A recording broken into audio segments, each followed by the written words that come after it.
Welcome back to the deep dive. So the sources you sent us for today. Wow. We're looking at this extensive Zen Tarot reading for 2026. Yeah, they're pretty remarkable. It highlights this structural shift that's so fundamental. It seems to apply to every single sign. That's absolutely right. Yeah. This isn't just about, individual predictions. No. It's about a transition that defines the entire year. If you look at 2025, the sources paint a very clear picture. It was a year of deep internal work. A value review, they call it. A value review, a phase of mental clearing, a lot of internal reorganization for, I think, most people. So the mission for this deep dive is really to get the payoff. How does all that intense and, let's be honest, often uncomfortable inner work finally start to project outward in 2026? Well, the overarching theme is stated so clearly in the sources. It is. What has been organized internally finally appears externally. That's the foundation for everything we're about to talk about. It changes how you look at every success, every challenge coming up. Right. It's the difference between things happening to you. And things happening as a result of you. The external world in 2026, according to this forecast, is simply reflecting the stability or the clarity you built inside yourself in 2025. It's a year of action, encounters, harmony. All of it. But it's all stemming from that internal root. Okay, let's unpack this core structure first. Because I feel like if we miss this blueprint, the individual elemental stories just won't land properly. Exactly. I mean, that 2025 baseline is so important. That quiet phase was about sorting through psychological baggage. Right. And figuring out what actually matters to you. Deciding what holds value, clearing out the mental noise. It's essential work. You can't build a stable house on shifting sands. So 2025 was the hard edit, the internal blueprint phase. Yes, and 2026 is when the finished house actually appears in the real world. The forecast is so explicit about this. The entire structure of change is internal to external. The exterior moves only because the interior is organized. Precise. But what does organized actually mean here? Does that imply perfection? Because I imagine someone listening might feel like, well, I failed my internal work in 2025. Is 2026 just destined to be chaos for them? That is a crucial question. And no, organized doesn't mean perfect. Yeah. It just means defined. Okay. So, for instance, if you defined a value system that prioritizes quiet solitude, 2026 will bring external opportunities for that. Yeah. Or maybe challenges that force you to protect that boundary. It's a precise reflection, not a random punishment or reward. Exactly. So, for you, the listener, understanding this helps you contextualize everything that follows. If you know the quality of your 2025 inner work, you know the type of external reflection to expect. All right, let's test the structure right away. This is where it gets really interesting. When we start breaking it down by the four elements, we're starting with the kinetic energy. The fire signs, Aries, Leo, Sagittarius, their mandate for 2026 is just pure movement. It is. The theme is action, expression, challenge, and the leap. After all that internal reorganization, fire signs just cannot sit still. Their internal certainty demands an outlet. An immediate external application. And the Zen Tarot evidence is just so high energy. Yeah, we've got moment-to-moment success adventure. And of course, the Fool. These are all cards of initiation, of forward momentum. So what's the core phenomenon here? The dynamic is that reality returns proportional to the amount of movement. It's this immediate, powerful feedback loop. You move an inch, the universe moves an inch to meet you. Let's break that down because it's different for each sign. For Aries, the advice is about consistency. Small steps build into big success. Yes, their cards were moment-to-moment success, trust. It's disciplined action. It's based on that newly trusted inner self they built. Whereas with Leo, the movement is about expression. Their inner organization translates into external leadership. They become this central creative force. So they're moving others. Exactly. They're not just acting. They're like performing their most authentic self on a really big stage. But then you have Sagittarius, who gets the mandate of the big jump. They saw adventure, compromise, and the Fool. That seems like the total opposite of Aries' steady moment-to-moment approach. That's a fantastic point, and it shows the depth of that 2025 work. Aries had to organize their values for incremental trust, which leads to disciplined success. Okay. Sagittarius, on the other hand, achieves such profound internal clarity that they are now told to move beyond the safety zone. The Fool isn't about being reckless. It's about having such deep internal faith in your direction that you trust the universe enough to step off the known cliff. The internal fear of the unknown was resolved in 2025. So the mantra for fire signs for the whole year is basically stopless people win. That's it.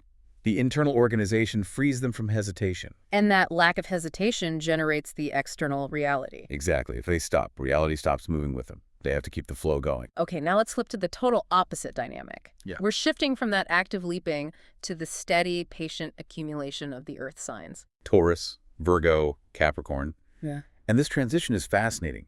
If fire is about starting the movement. Earth is about completing the cycle. Yes. The theme here is maturation, harvest, letting go, and strengthening the foundation. They spent 2025 building, and now 2026 is the culmination of that. And the cards really reflect that, with things like flowering, maturity, letting go, ripeness. It all points toward a grand conclusion. The core phenomenon for Earth signs is that 2026 is the year where all that previous accumulation comes to completion. They're not creating new energy. They're reaping the rewards. They're reaping the rewards of all that defined internal effort from the last few years. So let's look at Taurus. Their internal value review from 2025 means they're now in a state where abundance just naturally arrives. A harvest. They drew flowering, abundance, and the master. They don't have to chase resources anymore. Because their internal worth is so established, the external wealth just reflects it. Which contrasts really nicely with Virgo. For them, the critical work was letting go of burdens, that perfectionistic mental clutter. And now that they've achieved that internal simplicity, they get a new vision. Their harvest isn't material wealth like Taurus. It's clarity. It's the reward of unburdened awareness. And what about Capricorn, the master builder? Their long years of dedicated effort just quietly enter the harvest season. It's definite success. Their cards were success, maturity, ripeness. This isn't sudden luck. No, this is the physical materialization of established goals. Right. The stability they organized internally now manifesting as stable external structures. So the guiding principle for them is totally different from fire. What is it? Unrushed walking yields big fruit. Their success came from patient construction, and now their external reward must be received with patient collection. The reward reflects the method. That makes perfect sense. Okay. So now we leave the physical, and we enter the realm of thought, of pure consciousness. The air signs. Gemini, Libra, and Aquarius. Yeah. And this is the domain of mental clarity. The theme is consciousness, understanding, reselection, and originality. They have to translate that reorganized inner thought structure into external choices. And the cards drawn here, they reflect this, like intellectual revolution, integration, inner voice, rebel. It's all about conscious growth. And finding a true understanding of self. The defining event is the transparency of thought and clarity of choice.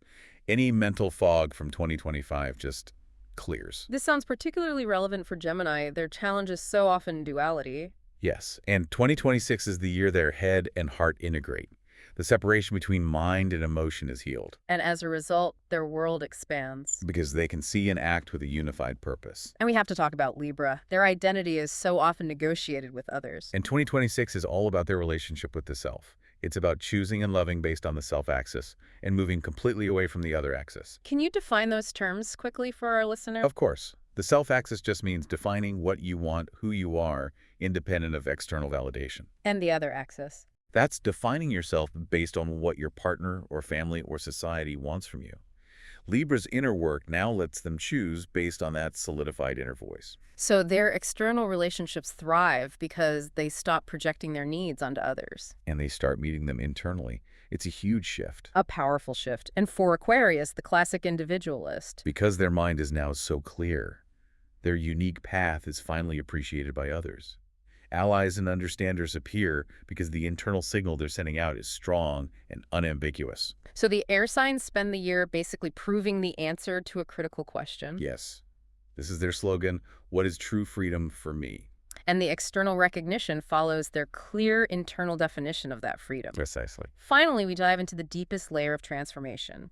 Emotion, healing, the soul, the water signs. Cancer, Scorpio, and Pisces. This is about the completion of deep, long-term emotional cycles. Their 2025 was likely just profound emotional processing. The cards definitely point to that. Healing, rebirth, compassion, harmony. It signals the completion of healing. Which allows for a new level of natural emotional flow. The core phenomenon for water signs is a flow where one's heart returns to its original form. So this isn't about doing anything externally. No, it's about internal restoration. Yeah. And that eliminates strained emotional responses and allows for, well, effortless connection. For Cancer, the most sensitive sign, the payoff is trust. The heart heals, and that allows trustworthy relationships to deepen. The healing allows the external relationships to flourish without all the old defense mechanisms. And then there's Scorpio. Their internal work results in a complete overhaul. Nothing less. Yeah. 2026 for them is about complete rebirth and the start of a completely new life. They're told to create a life with their reborn self. Wow. Their cards were rebirth, the rebel, experiencing. This isn't just self-improvement, it's a self-directed revolution. So if their internal work in 2025 required some radical self-confrontation, Then 2026 is the radical new life built on those ashes. that's Pisces. Pisces really exemplifies the harmonious result of all this. The deep healing is completed, and their natural, unforced kindness just spreads widely. They saw turning in, compassion, and harmony. They reach an effortless state. An effortless, natural state where external relationships simply align. So the path for water signs, their slogan, is paved by. Life aligns through effortless love. That idea of effortless love without strain or forcefulness, that has to be the ultimate reward for completing all that emotional processing. It's the natural byproduct of a restored emotional core. The external world finally mirrors that internal serenity. So when we pull back and look at these four elemental journeys, we see four radically different external experiences: leaping, harvesting, clarifying, healing.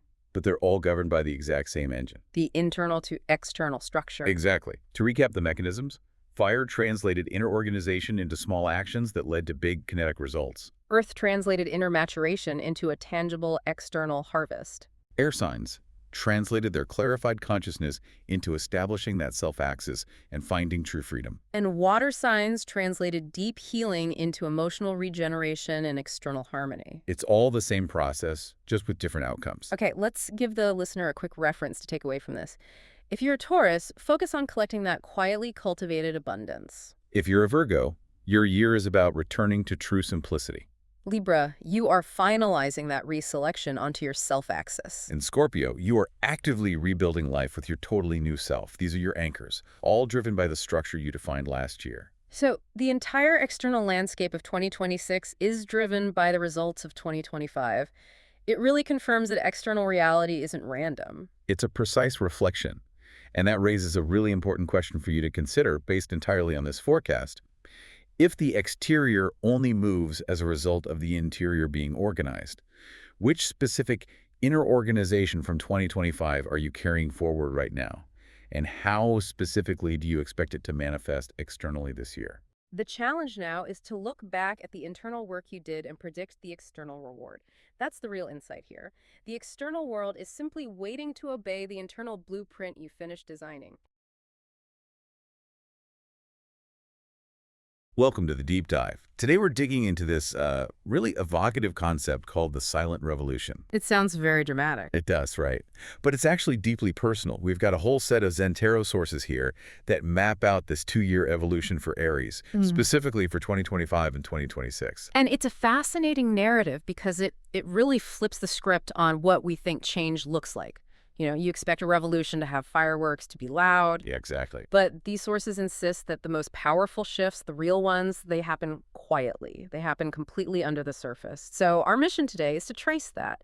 How did this crucial internal restructuring in 2025 lead to this massive external payoff in 2026? Right. The sources set the stage so well. They call 2025 the year where life's operation panel was silently updated. I love that metaphor. It's perfect. It means we weren't supposed to see big headlines that year. The real work was all internal, recalibrating priorities, intuition, even risk tolerance. So when the world seemed to change in 2026, it was only because Aries had finished rewriting their own code. Exactly. It implies that before 2025, that operation panel was running on, outdated software, maybe old priorities from society or just, fear. Yeah. The silent revolution was installing a new OS based on just one thing: self-trust. So let's get into the nuts and bolts of that rewrite in 2025. The theme for Aries was this kind of aggressive movement summarized as traveling while organizing, a journey of self-trust. Which is so counterintuitive. Totally. It suggests that stopping to make a perfect plan was actually the wrong move. It was counterproductive, yeah. The sources are clear.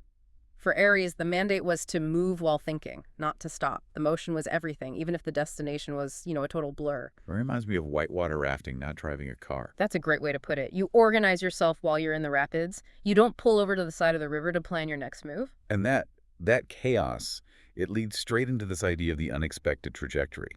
Aries probably felt a ton of instability because their plans just kept changing. All the time. But the sources say these unexpected detours, they weren't mistakes.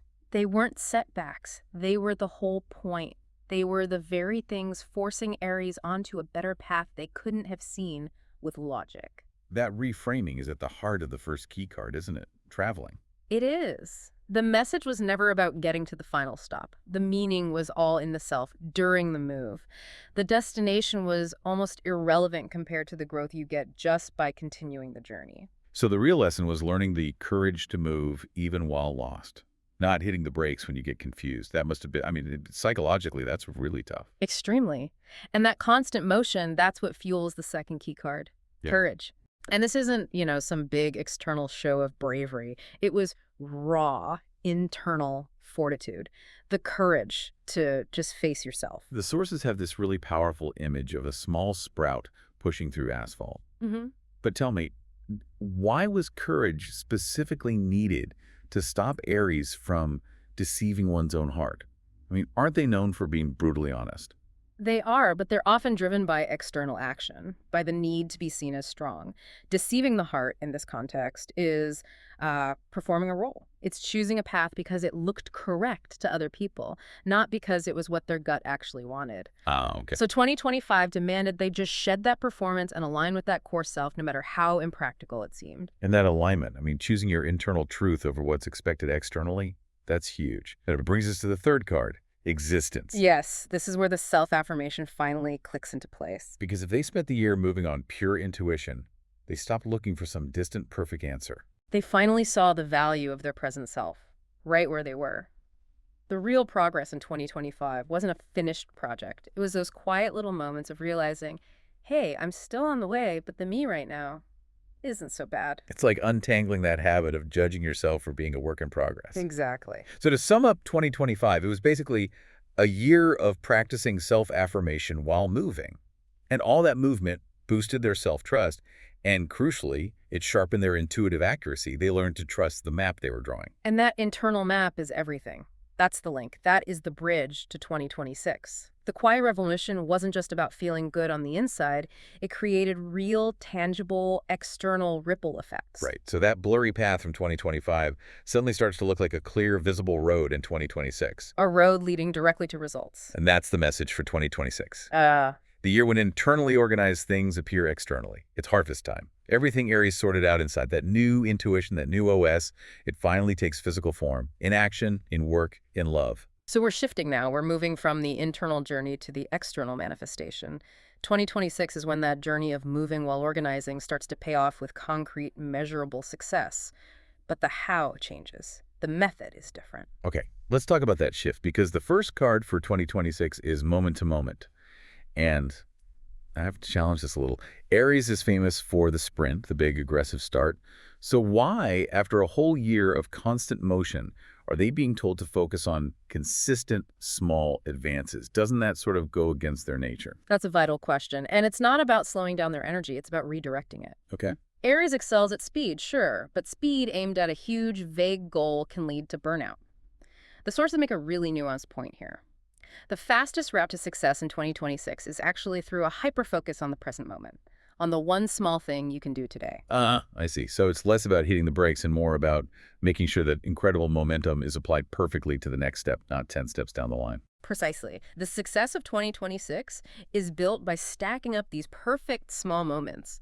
And if they master that consistent daily focus, that moment-to-moment mindset, that's what unlocks the second card, Success S. This is where the payoff becomes undeniable. So what should Aries be looking for? Like, what are some tangible examples of what this success actually looks like? We're talking measurable external validation. This could be an official promotion at work, the successful launch of a big project, or, real hard numbers showing growth in a creative project or on social media. Okay. But the key here is that it's not luck. It's not a windfall. It's the visible reward for all that intuition and trial and error they endured. It's the world finally saying, hey, what you've been doing internally, it works. But when that external success hits, there's always that psychological hurdle, right? Like imposter syndrome or the fear it won't last. How does the next card help with that? And that's why the third key card, trust, is the absolute cornerstone of 2026. This card is a mandate. It's an order to trust your intuition and, critically, to trust the unseen future. 2026 is basically designed to prove that 2025 was correct. All those confusing, gut-level decisions Aries made are now going to be validated by external events. Wow, that must be incredibly grounding. It's like the world confirming your inner compass is accurate. It changes your whole decision-making process from logic to feeling. It creates a new level of self-mastery. They realize their gut instinct isn't just a feeling, it's reliable data. And that trust is essential because 2026 will still have its challenges. They have to rely on that intuition, not fall back into overanalyzing what the head's correct answer is. Let's apply this to relationships for a second. Aries has that jump in first, figure it out later style. Does that still work when the focus is on these small, consistent steps? Yes, but with a little refinement. Their light, adjustable approach gets a lot of positive momentum. But they have to apply that moment-to-moment focus here, too. So don't get swept up in the future potential of a relationship. Exactly. Handle today. Make the small, consistent investments in trust and communication right now. That's great practical advice. Okay, so before we wrap up, let's pull out the most critical, actionable things from the sources. What are the, 4 key nuggets for someone navigating 2026? Okay. First one is simple. Prioritize today's single step over some vague annual goal. Do one thing perfectly.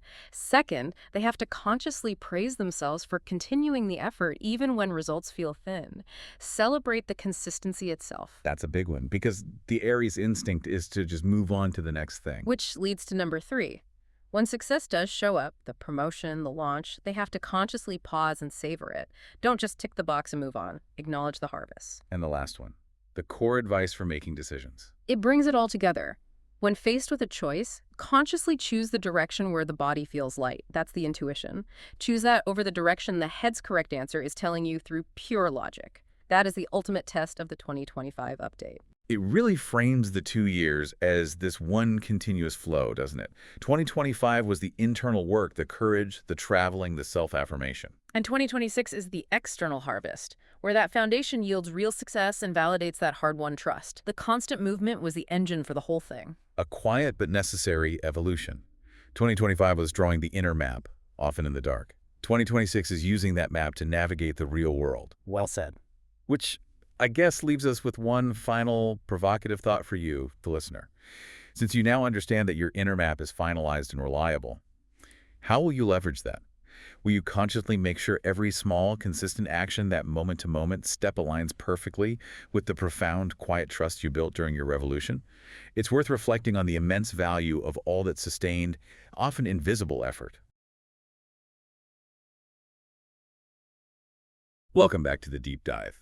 Today, we are on a very specific mission, really zooming out to look at this profound 2-year story. The whole narrative, yeah. A total internal operating system overhaul, specifically for Taurus, that covers 2025 and leads right into 2026. That's right. And this isn't your, typical transit analysis. The source material frames this as one continuous journey.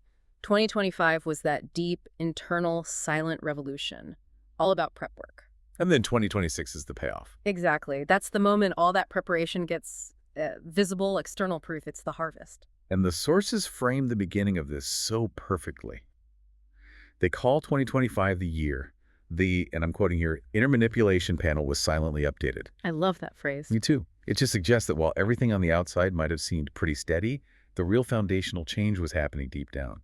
Hidden. Maybe even hidden from yourself for a while. Totally. And to help us track this, this inner journey, the analysis uses a Zen Tarot framework. Right. We're looking at 5 symbolic canons.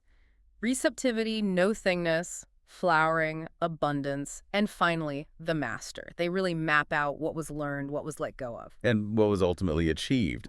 So our goal today is to really show you how Taurus moved from that sort of yielding strength in 2025 to manifesting this really certain success in 2026. It's a huge quiet shift, really, from effort-based success to a much more natural, potent kind of strength. Okay, so let's unpack this journey. Let's start with that strange, quiet year of preparation. 2025. So 2025 was all about this core theme of receptivity. The phrase that goes with it is a bit of a paradox, especially for a sign like Taurus.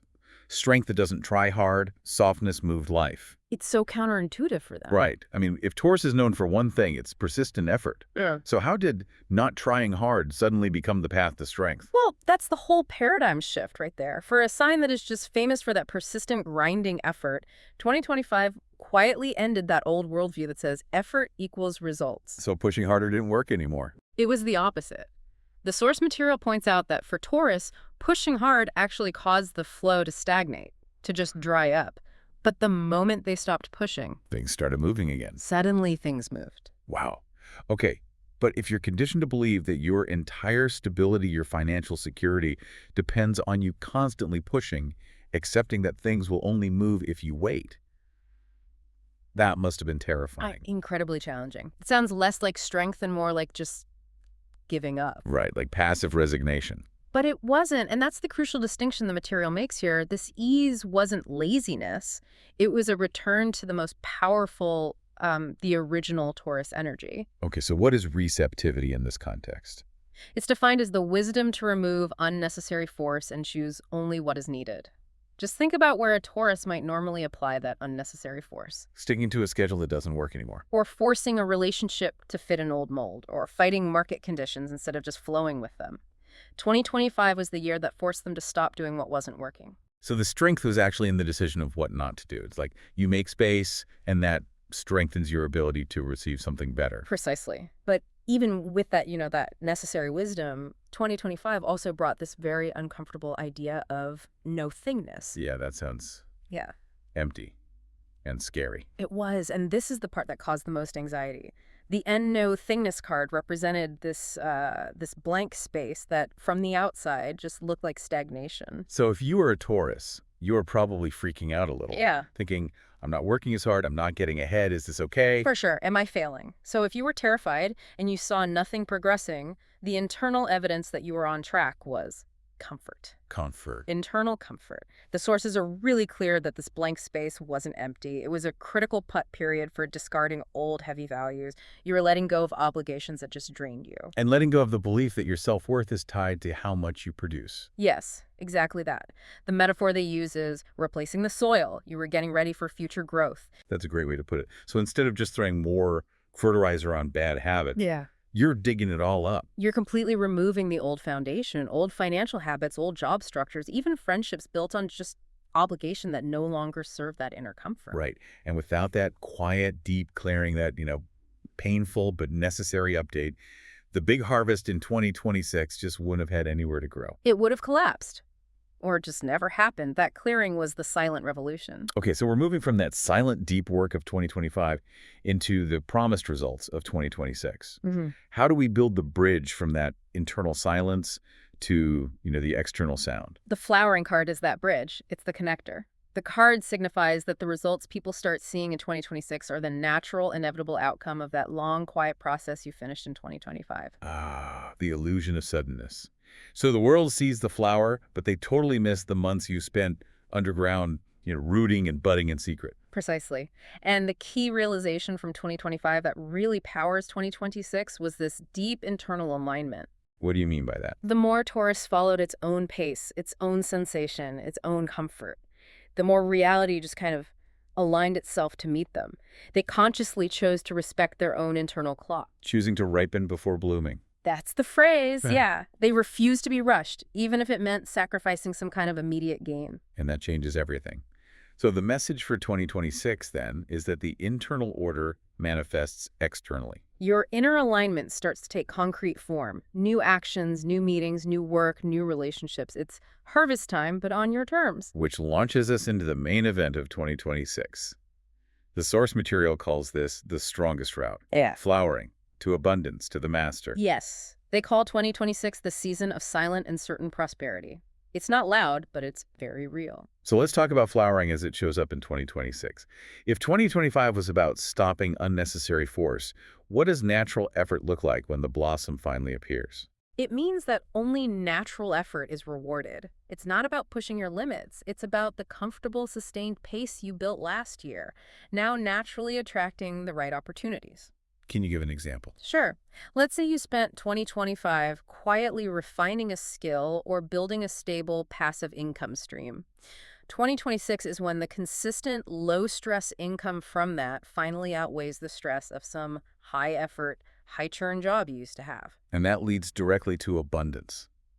Now, when people hear abundance, they immediately jump to money, but the sources give a much broader, richer definition here. Oh, it's absolutely critical to understand this. While financial success is definitely part of it, the image is harvesting ripe fruit, receiving what's perfectly ready. Not forcing it off the line. Exactly. But abundance here also means mental space, time flexibility, and the quality of your relationships. Okay, let's ground that. What does time flexibility look like in a real job offer in 2026? It looks like having the power to define your own hours, the ability to work remotely, or just the leverage to say no to meetings that don't serve your actual goals. And mental space. It means not having to carry the anxiety that you carried in 2025. That spaciousness in your head, that's the form of currency now. The material's very clear. The wealth you get is a result of self-care, not accumulation. So it's like a complete reevaluation of what success even is. Or just lowering your goals or finding a better balance. You're finding the optimal level. This is where Taurus makes this crucial discovery about limits. In 2026, you find the line where it's like, this is just right. You're no longer compelled to just strive for more. More money, more prestige. More obligations. You're selecting the optimal way to be fulfilled, and you're prioritizing that feeling of internal comfort over just stacking things up externally. Okay, so from quiet shift to a natural harvest. And now we get to the final destination card, the Master. This sounds like the establishment of a truly unshakable self. That is the crowning achievement. The Master represents this quiet, undeniable expertise, a stability that just can't be swayed by outside noise or other people's opinions anymore. So you gain the power to choose the best path just naturally. Yes, because you're so attuned to your own internal frequency. How does that mastery actually look on the outside, though? What's the change in the decision-making process? It's fundamental. Instead of making choices based on how I appear to the world, what looks good, what others expect, the decision is based entirely on how I want to be. What honors that internal comfort we talked about? Exactly. So maybe that means turning down a high-profile job that requires a ton of travel for a stable role that lets you be home more. And when you make those choices, it's not some big dramatic power move. It's just this quiet realization that the handle of life has firmly returned to your hand. And that confidence has to change your relationships, too. It does. The filtering process becomes almost effortless. You naturally get closer to people who provide security and comfort.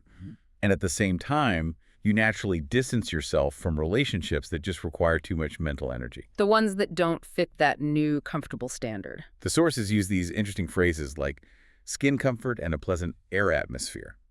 What does prioritizing skin comfort in a relationship actually mean, practically? It means you don't have to mentally prep yourself before you see them. You can just show up as you are, without a mask, and feel accepted and at ease. You just stop forcing connections that are draining. So the goal is to increase the number of areas where you can relax, at home and at work. Yes. The ultimate mastery here is self-selection and self-preservation. It leads to this quiet, respected authority. This has been such a detailed map. So to kind of bring it all together, 2025 was that essential year of letting go of old effort through receptivity, embracing the in-thingness to update yourself. Then 2026 is the quiet manifestation, where flowering leads to a really broad, holistic abundance that comes from self-care. And it all ends in the unshakable wisdom of the Master. A cycle built on honoring your own pace. And the material offers some very concrete, actionable steps for you to apply this knowledge to make sure you maximize the rewards of 2026. Okay, what are they? First, they suggest you take time every day to visualize and make visible the abundance you already have. Not future potential. Recognizing what you have right now, the time, the comfortable space, the reliable people. Got it. Second, practice robust boundary setting. Have the courage to say no, or even just, let me think about it, for anything that exceeds the comfortable capacity you built last year. Protect that ease fiercely. Third, Choose quality over quantity in your work. So prioritize jobs or projects that offer comfortable continuation, not just the biggest immediate paycheck. Longevity and comfort are the real measures of success now. And Finally, intentionally carve out time, even if it's just 5 minutes a day, for doing nothing. Conscious rest isn't downtime. It's an active tool for maintaining the clarity you fought for in the silent revolution. So if the rest of the world is focused on maximizing everything, what does Taurus really achieve by prioritizing this optimal level? Well, that raises a really profound question for everyone listening, I think. What does true success look like when you define it purely on your own terms? The real power of 2026 isn't about the size of the harvest you bring in. It's about the ability to choose and then maintain that optimal level of fulfillment. That inner sense of just right. Exactly. That state of deeply rooted wisdom. That is the quiet authority the world will ultimately recognize and reward. Okay, so let's unpack this. We are diving into a really unique set of materials today. It's essentially a 2-year operating manual for the sign of Gemini, covering 2025 all the way through 2026. And what's different here is that we're not, reading tea leaves. The source material uses Zen Tarot, but not for prediction. It's using it as a mapping tool to chart an inner revolution. Exactly. And that's the whole mission for us today, right? To track that causality. The material frames this entire period as a summary of an inner journey. It's about what was released, what was understood on a deep level, and then crucially, how those internal shifts create these massive external ripples. I love the language it uses. It describes 2025's transformation as this quiet update, where the life operation panel was quietly rewritten.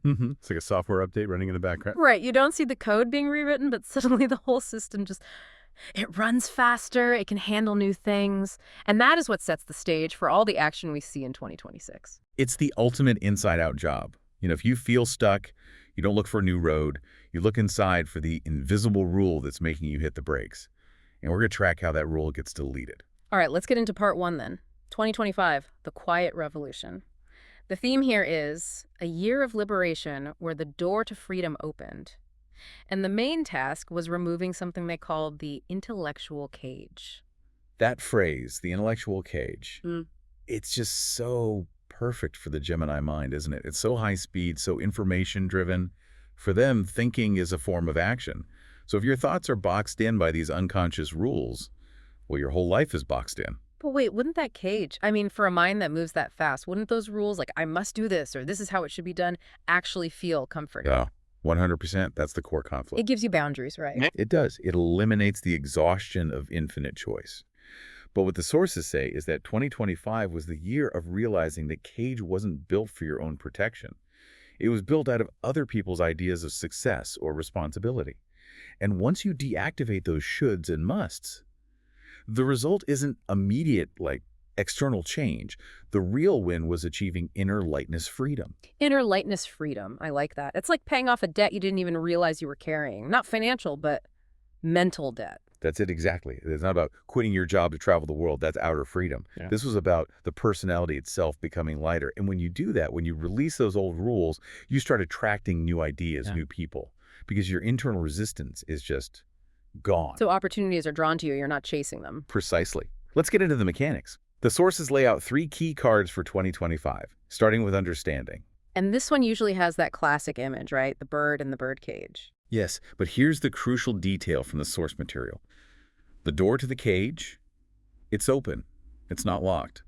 The only thing keeping the bird inside is its own preconceived notion, its ordinary standards of how life is supposed to be. So 2025 was just that slow, dawning realization of, wait a second, I put this fence here. Wow. That's both terrifying and incredibly liberating at the same time. It means you were just recognizing those prisons and choosing to walk out. And to even see the cage, you need the next card. Consciousness. For Gemini, this was all about developing what the material calls the meta-perspective. We talked about how fast thinkers can get stuck in their own heads, right? Just running simulations, playing out arguments. And they lose all objectivity. The meta-perspective is the cure. It's that ability to just step back for a second and observe your own thoughts and feelings without getting swept away by them. You become the watcher. Can you give us a practical example? Because being the watcher can sound a bit abstract. Okay, so imagine you get a stressful email at 4 p.m. The old programming just launches into this high-stakes internal drama, right? The mature consciousness developed in 2025. It stops that. It intercepts the reaction with a simple question. Something like, okay, am I reacting like this because it's a real crisis or because I haven't eaten in 5 hours and I'm just tired? That tiny pause. Oh. It is the meta perspective in action. It changes everything. That pause is freedom. That's the door opening. Which brings us to the third card for 2025, playfulness. I guess once you realize the drama is just, a story in your head, you can finally afford to lighten up about it. It's the reward. Playfulness is the reward for all that hard internal work. The card encourages you to treat reality more like a game, to enjoy the process instead of obsessing over the outcome. So instead of worrying seriously, the new mantra becomes, let's try it and laugh about it.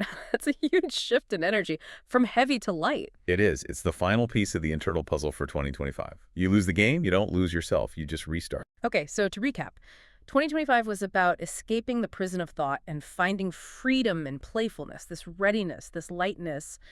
This is the engine. So how does that bridge to the massive external action of 2026? Through the ripple effect. The material is so clear on this causal link. Interchange creates external ripples. So 2026 is the year where everything that was prepped and refined internally, it finally shows up. It manifests in the real world as action, as new people, new work, new relationships. It's the year of proof. And the promise is that life becomes lighter, faster, and wider. It really sounds like an adventure. What's the core mechanism that makes that happen? The mechanism is a card called integration. This is the engine of 2026. This whole year is about resolving that classic Gemini duality, the two brains. It's about forcing them to merge into one unified system. Okay, let's break that down, because two brains can mean a lot of things. The sources are specific. They talk about merging information with sensation, and then thought with action. What does merging information and sensation actually look like? Well, think about the classic Gemini approach. They can gather a mountain of data, that's information, but they can struggle to connect it to their gut feeling. That's sensation. Integration means they stop just analyzing the situation and they start feeling the right move. The data validates the intuition informs the data. They become sensationally smart, not just intellectually smart. Okay. And if you're operating from that unified place where your head and your gut are in total agreement, then the fusion of thought and action is inevitable. There's no more internal debate. The unified mind just moves. You're not stuck thinking about the idea, and you're not impulsively acting without a plan. It's decisive. And consciousness comes back in 2026, but it's matured. It's like that meta perspective is now just part of the default settings. Exactly. The self-check that you had to consciously practice in 2025 is now instantaneous. There's no delay. In a split second, if a decision is coming from fear or from alignment, and that speed, that clarity, that's what makes life feel lighter, faster, and wider. Which leads directly to the big payoff card, adventure. The result of all this integration. It's the natural outcome. A unified light mind wants to explore, and practically, this shows up as new doors opening one after another. In your career, in your relationships. Because you've removed the internal friction, the world just seems to present pathways instead of obstacles. That really closes the loop, doesn't it? The maturity gained in 2025, that inner lightness, is literally the key that unlocks the freedom of action in 2026. You can only move fast when you're not carrying all that old weight. It's a powerful causality. If you did the inner work of clearing the mental clutter in 2025, the adventure of 2026 is basically guaranteed. So this brings us back to that first card, understanding, and that open cage door. If 2025 was the year you finally realized you could leave, and 2026 is the year you apply that integrated, unified mind, then the question for you, listening right now, has to be this. What specific thing in your life, a project, a career move, a relationship change you've been thinking about for years, is now ready for this? What needs this new, lighter, unified approach to finally begin its adventure? Right. This whole 2-year map is basically giving you the permission structure. If you've deactivated the old rules, the only thing left to do is apply that new consciousness and take the leap. At the end of the day, that project probably doesn't need more analysis. It just needs the integrated, playful, decisive action that you are now fully capable of. A really expansive way to look at how interchange creates our outer world. Thanks for this deep dive. Absolutely. Just remember to reflect on what rules you've already dropped. Yeah. That lightness you're feeling, that's your fuel. Thank you for diving deep with us. Welcome back to the Deep Dive. Today, we are opening up a really personalized 2-year internal map. We're looking at a blueprint, really, that details the quiet but profound transformation for Cancer. We're going to be charting the territory you covered in 2025 and then projecting forward into 2026. And just to be clear, this isn't about predicting external events. It's about understanding how your inner landscape shifted, and maybe more importantly, why. That's the key distinction, absolutely. The source material we're diving into today, it uses the symbolic language of Zen Tarot, and that offers a really powerful sort of archetypal summary of this experience. It actually calls this analysis the inner experiences, that inner journey. It's stressing that the goal here is to illuminate the growth patterns you've been going through, not to just do some standard fortune telling. Right. And for you, the listener, the mission is to really grasp the scope of the deep work you've already completed. The sources are so clear about this. They frame 2025 as the year and I love this phrase, your life operation panel was quietly updated. So you weren't necessarily looking for massive external change, but the fundamental internal architecture was being, redesigned. Our goal today is to unpack that quiet revolution, because 2T26 is when those internal shifts start to become external realities, and it all culminates in the completion of your mental safe base. And what's so fascinating is that the foundation of that safe base, it was poured during the hardest internal work. This whole journey, it really emphasizes that the evolution has to happen in that quiet, grounded space first. And that then dictates the quality of the life you start living next year. If you found 2025 to be challenging, this deep dive will show you exactly why that difficult work was so mandatory. Okay, let's unpack this then. I want to focus first on that dominant theme of 2025, which was purification, specifically around relationships. What was the central struggle and, I guess, the crucial lesson that was learned? Well, the central theme was grappling with this fundamental challenge of distance in relationships. Cancer is, inherently kind and nurturing, but the core card for this year, which acted as a mirror, was friendliness. Friendliness. Yes. And this card represents independence within closeness. It's a relationship where two people can stand comfortably side by side. Neither is desperately dependent, but they're not defensively rejecting each other either. So the card was basically highlighting what was missing, or maybe what was being misused. The sources seem to suggest Cancer's natural tendency toward kindness had actually become detrimental. Exactly. That kindness became what the source calls excessive kindness. And when that happens, the energy dynamics are just fundamentally flawed. The result is that you end up wearing yourself down. You're constantly taking on the emotional burdens of others, managing their feelings. Or preemptively solving their problems for them. Yes, exactly that. You are giving out of a sense of duty, maybe even a fear of confrontation, not out of true, authentic abundance. That immediately makes sense with the idea of needing purification. But how did you move past that habit? That's a deep pattern. It is. The profound realization in 2025 was a simple but very difficult truth. It was that true growth, mutual growth, can only happen in equal relationships. Only in equal relationships? Only. When you're constantly overgiving, you actually inhibit the other person's ability to stand on their own and to reciprocate authentically.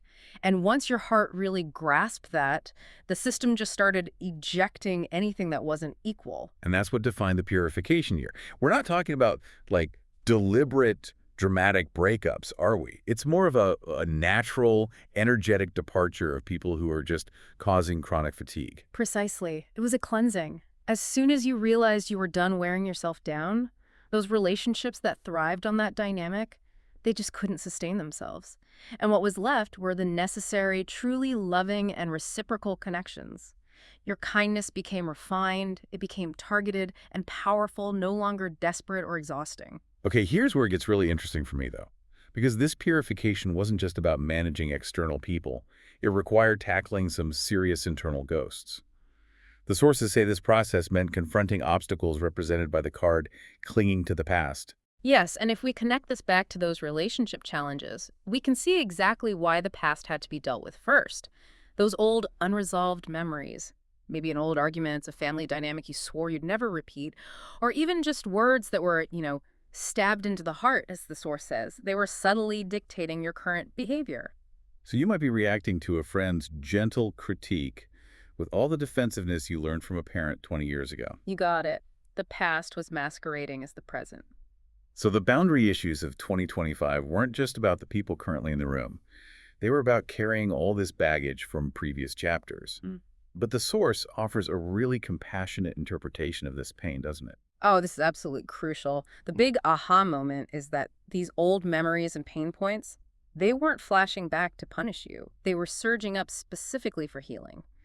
They appeared because they were demanding resolution so that you could finally distinguish between then and now. And that distinction, understanding the purpose of the pain, that's what allowed you to finally set those boundaries, to make that internal declaration, I am me, the other person is the other person. It's an act of emotional sovereignty. And all that hard work, that intense letting go, it paved the way for the destination card of 2025. Harmony. Harmony. It sounds lovely, but how is it different from just, avoiding conflict? How do you distinguish genuine comfort from just settling out of fear, which was the old pattern? That's a sharp question, and the answer is in the source's definition. Harmony is not a relationship dictated by the mind's expectations, the shoulds, the forced niceties. It's a state you can only achieve after the purification. It's a calm and quiet connection where your heart just naturally settles. If you have to try really hard to maintain it, it's not harmony. Harmony is that comfortable silence, that easy flow that requires no costume, no effort. That's a wonderful metric to use. So 2025 wraps up with this massive internal cleanup. You're sorting past emotions, letting go of outdated expectations, and moving into relationships that are equal and comfortable. And the source emphasizes that this internal prep is the whole foundation, because interchange creates outer ripples. The architecture is complete. Now it's time to move in and actually start living in the space you built. Which brings us into 2026. This is the year where all that interior organization starts to manifest externally. In your encounters, your work, your love life. The key theme is the completion of the mental safe base. This is the massive payoff for all that difficult work in 2025. After the great mental cleanup, 2026 brings the card of healing. This means the recovery process shifts from just managing symptoms to addressing the root cause. So healing in this context isn't just a surface level, oh, I feel better now. It's about releasing the very core of emotional pain, often linked to those deep old themes, childhood, family dynamics, self-worth issues. Exactly. It's like the light is finally shining into the deepest, most protected areas that you had to armor up for years. This is the year you realize that those parts of yourself, the parts you hardened for protection, they can finally soften. You're returning to an assured, safe version of yourself because you no longer believe you need that constant vigilance. The source calls this quiet recovery, and I think that lack of drama is so key. It's subtle, but it's profound. It's like suddenly realizing that a memory that used to trigger anxiety just feels distant, or a harsh word that would have pierced your heart last year just kind of bounces harmlessly off this new armor of self-respect you've built. Yes. And those moments, they confirm that the structural changes from 2025 are settling in. They're becoming habitual. And this solidified sense of self naturally perfects the boundary management you started last year. The balanced, independent relationship you learned through friendliness becomes fully established. So the distance is finally just right. You can maintain a connection without being absorbed by it. Does this affect professional settings as well? Or is it mainly emotional? It affects everything. In a professional setting, having that just right distance means you can collaborate deeply without being swayed by other people's anxieties or their emotional demands. It means maintaining one's own pace, which translates to better focus, sustainable energy, and clarity. That safe base allows you to participate fully without sacrificing your internal resources. The self-sufficiency you achieve through that intense purification in 2025 now enables something truly expansive. It enables joy, which brings us to the final defining card of 2026, celebration. Celebration. Okay, so this symbolizes a massive increase in the sharing of joy. This sounds like a beautiful culmination, especially after such an intense internal journey. It really is, and it represents a fundamental shift in your role. In the past, the sources imply you often acted as the silent anchor supporting others, witnessing their happiness, being the reliable shoulder. 2026 is the year when you're clearly on the receiving side of blessings. The universe and your trusted circle are mirroring back the love and capacity for joy that you developed internally. That is the ultimate validation of the safe base. And this new shared joy is only possible because of the trusted people who formed that mental safe zone after the 2025 purification. Absolutely. The connections that passed the test now form a bedrock of security. But here is the critical, almost paradoxical insight from the source material. 2026 is not a year to focus on becoming strong. That feels counterintuitive. After all this difficult inner work, shouldn't the goal be, like, unbreakable resilience? If it's not about strength, what's the ultimate achievement? It's about the ability to safely show weakness. The sources argue that this vulnerability, the ability to relax, drop the armor, and truly rely on that completed safe base, is the Cancer sign's greatest and most mature strength. You just don't have to be perfect or guarded anymore. The safe base is there to catch you. Wow. That reframes the entire purpose of the last 2 years. The goal was never to build an impenetrable fortress, but a secure harbor where it's safe to be fully human and imperfect. Precisely. And the source material gives very concrete advice for operating within this completed safe base in 2026 to make sure you maximize this feeling of safety and celebration. Let's summarize those 4 action items. They feel like the practical application of this whole 2-year process. Okay, first, it's a direct reversal of the old pattern. Don't carry burdens alone. You have to talk to trusted people. This is how you actively use the safe base. Second, maintain that compassionate perspective you learned. If old pain surfaces, accept it as a sign you're in the middle of healing, rather than fighting it or seeing it as some kind of failure. Third, use harmony as your compass. Choose relationships based on prioritizing comfort. If it feels hard, if it feels taxing or required, step back. And finally, connect to that celebration energy. When you find joy, don't just savor it alone. You must share it with someone. Is the source suggesting that sharing joy actually prevents a relapse into that old pattern of isolation and overgiving? Yes, sharing joy forces a mutual exchange. It reinforces the equality you established in 2025. It ensures you're both receiving and giving energy, which maximizes that feeling of connection and abundance that defines the safe base. This has been just a remarkable, deeply synthesized map of maturation. If you look at the trajectory, it's a shift from codependent history and exhausting kindness to independent healing, a completed safe base, and the ability to share mature, comfortable joy. And the profound part is just how quiet the transformation was. It was a revolution, but one that happened entirely within yourself, and now it's manifesting as a secure and peaceful life. So if the greatest strength you develop in 2026 is the ability to show weakness, if vulnerability is the ultimate sign of safety, what does truly feeling safe enough to be vulnerable look like in your life right now? That's the question to mull over as you transition into this phase of healing and celebration. A powerful thought to carry forward into this very secure future. Thank you for sharing your sources and letting us take this deep dive into the quiet revolution of the past 2 years. Welcome to the deep dive. Today, we're jumping into a really profound transformation, a huge 2-year journey for Leo. We are, and this is more than just a forecast. We've got some deep Zen Tarot analysis here that really gives us an internal map. An internal map, that's a perfect way to put it. It charts how Leo, the inherent star of the show, totally redefined their success and their whole leadership style between 2025 and 2026. That's right. We're looking at their internal journey, as the sources call it. It's an analysis of how they moved from this internal reorganization to, well, external realization. It's the psyche of the leader shifting. And that's our mission today, to really unpack that. We need to trace the steps, starting with that internal rewriting in 2025, and figure out how it all leads to what the sources call harmonious leadership in 2026. And the whole thing, the entire story really hinges on one single concept. Participation. Participation is the absolute pivot point. You can't understand the huge payoff in 2026 without first digging into the quiet, intense work that was done in 2025. I love the phrase the sources use for 2025. They say, it was the year the outside finally caught up to you. Yes. For Leo, that meant, visible recognition.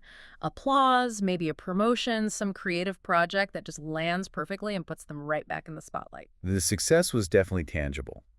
But here's the crucial distinction the analysis makes, and this is so important, that visible success was only the consequence. It wasn't the cause. Oh, okay. The real change was much deeper. It was quieter, which is why the source says 2025 was the year the life control panel was quietly updated. That is such a great metaphor. So if the external world is giving you applause, what exactly is happening on that internal control panel? What's being updated? It wasn't about learning new skills or adding more tools. It was more about calibrating your internal metrics. Leo was quietly updating their own definition of what true success actually feels like. Not just what it looks like. Exactly. And maybe more importantly, what role their ego played in all of their ambitions. They were moving from just seeking that external validation to really aligning with an internal purpose. So while the world is handing them trophies, they're inside, busy figuring out where those trophies actually belong on their own personal hierarchy of needs. You've got it. Yeah. And the main Zen Tarot card for 2025, success. This wasn't some gift from the heavens. The sources defined it as the justifiable retrieval of past efforts. Justifiable retrieval. I like that. Think of it like a huge earned dividend. It's that moment where all the effort you've been putting in, often unseen for years, finally gets paid back. With interest? That completely reframes the whole year. It wasn't some lucky hot streak. It was validation that the internal work, the new framework, was actually sound. So let's look at the three forces that define this quiet revolution. Success, creativity, and participation. Right. Success was the visible dividend we just talked about. And creativity. That was the force that pushed Leo beyond just, performing their assigned tasks. This is a huge step. This is where Leo stops waiting for the director to call their name and starts creating their own stage. They start writing their own scenario. That move from performer to creator? It's everything. Yeah. It means their own distinct expression, that thing that only they can do. It became so intense that it demanded an audience. Okay, and this is where the deep dive gets a little sticky, because right at the peak of that individual creative success, we introduce this idea of participation. If Leo is the star, known for shining so brightly on their own, why would the sources suggest focusing on the group right at that moment? Isn't there a risk of, diluting their own brand? That is the perfect question. And it gets right to the heart of Leo's big growth moment. The analysis shows that participation is not about dimming their light at all. It's not. It's about strategically redirecting it. It means moving away from standing out alone to instead shining within a team or community. So the light doesn't get dimmer, it just gets broader. Precisely. Leo's talent is this incredible resource. And in 2025, they learned to use that powerful magnetic resource for other people. Ah, for others. And the sources really emphasize that this process, this co-creating, it added immense thickness and persuasiveness to their expression. It stopped being about ego, and it started being about impact. That's brilliant. When you shine for yourself, it's talent. But when you shine to lift others up, that's leadership. Absolutely. And the summary for 2025 confirms this exact transition. Leo evolved from being a single star to becoming the center figure moving the space. Moving the whole space. They expanded their influence so far beyond just their own individual performance because they chose to participate with the collective. They upgraded their role from a soloist to a conductor. A conductor who makes the whole orchestra sound better. Exactly. Okay, so that foundational work is laid. The internal control panel is updated. Success is redefined. The role has expanded. Now we get to 2026. Right. And the momentum continues. It does. Success appears for the second year in a row, which suggests this wasn't just a fluke. It's a powerful validation. The sources stress that this second appearance of success confirms Leo is now operating on their original natural stage of being. They're not trying to fit into someone else's mold. They're finally being authentic, and the universe is rewarding that stability. So how does the nature of that success change or mature from 2025 to 2026? Well, in 2025, success was that retrieval of past efforts. Yeah. A sudden, really visible win, like getting a major award. A flashpoint. A flashpoint, yes. In 2026, that success becomes continuous and cumulative. It's less about one big achievement and more about building a solid, sustainable fortress of achievement that just grows day by day. So it's a shift from event-based success to process-based success. That feels so much more stable. It is. The foundation that was built in 2025 is now supporting the skyscraper of 2026. I like that. And their creative expression, it mirrors this sustained power. Creativity in 2026 means that their signature expression, the expression only you can do, becomes their primary weapon. In every arena. Every single one. Whether it's planning a project, posting on social media, leading a team, their unique color becomes so defined and powerful that it's instantly recognizable and effective. We're seeing such a clear pattern here. 2026 is the year where all that quiet internal work from 2025 finally shows up in concrete external forms. Yes, in their actions, their relationships, their career, their love life. The inner map is now producing real, tangible rewards out in the world. Which brings us right back to the core concept, to the final evolution of their leadership, which is all defined by participation in 2026. We have to spend time here. What does it actually mean to move from a lone star to a co-creating leader?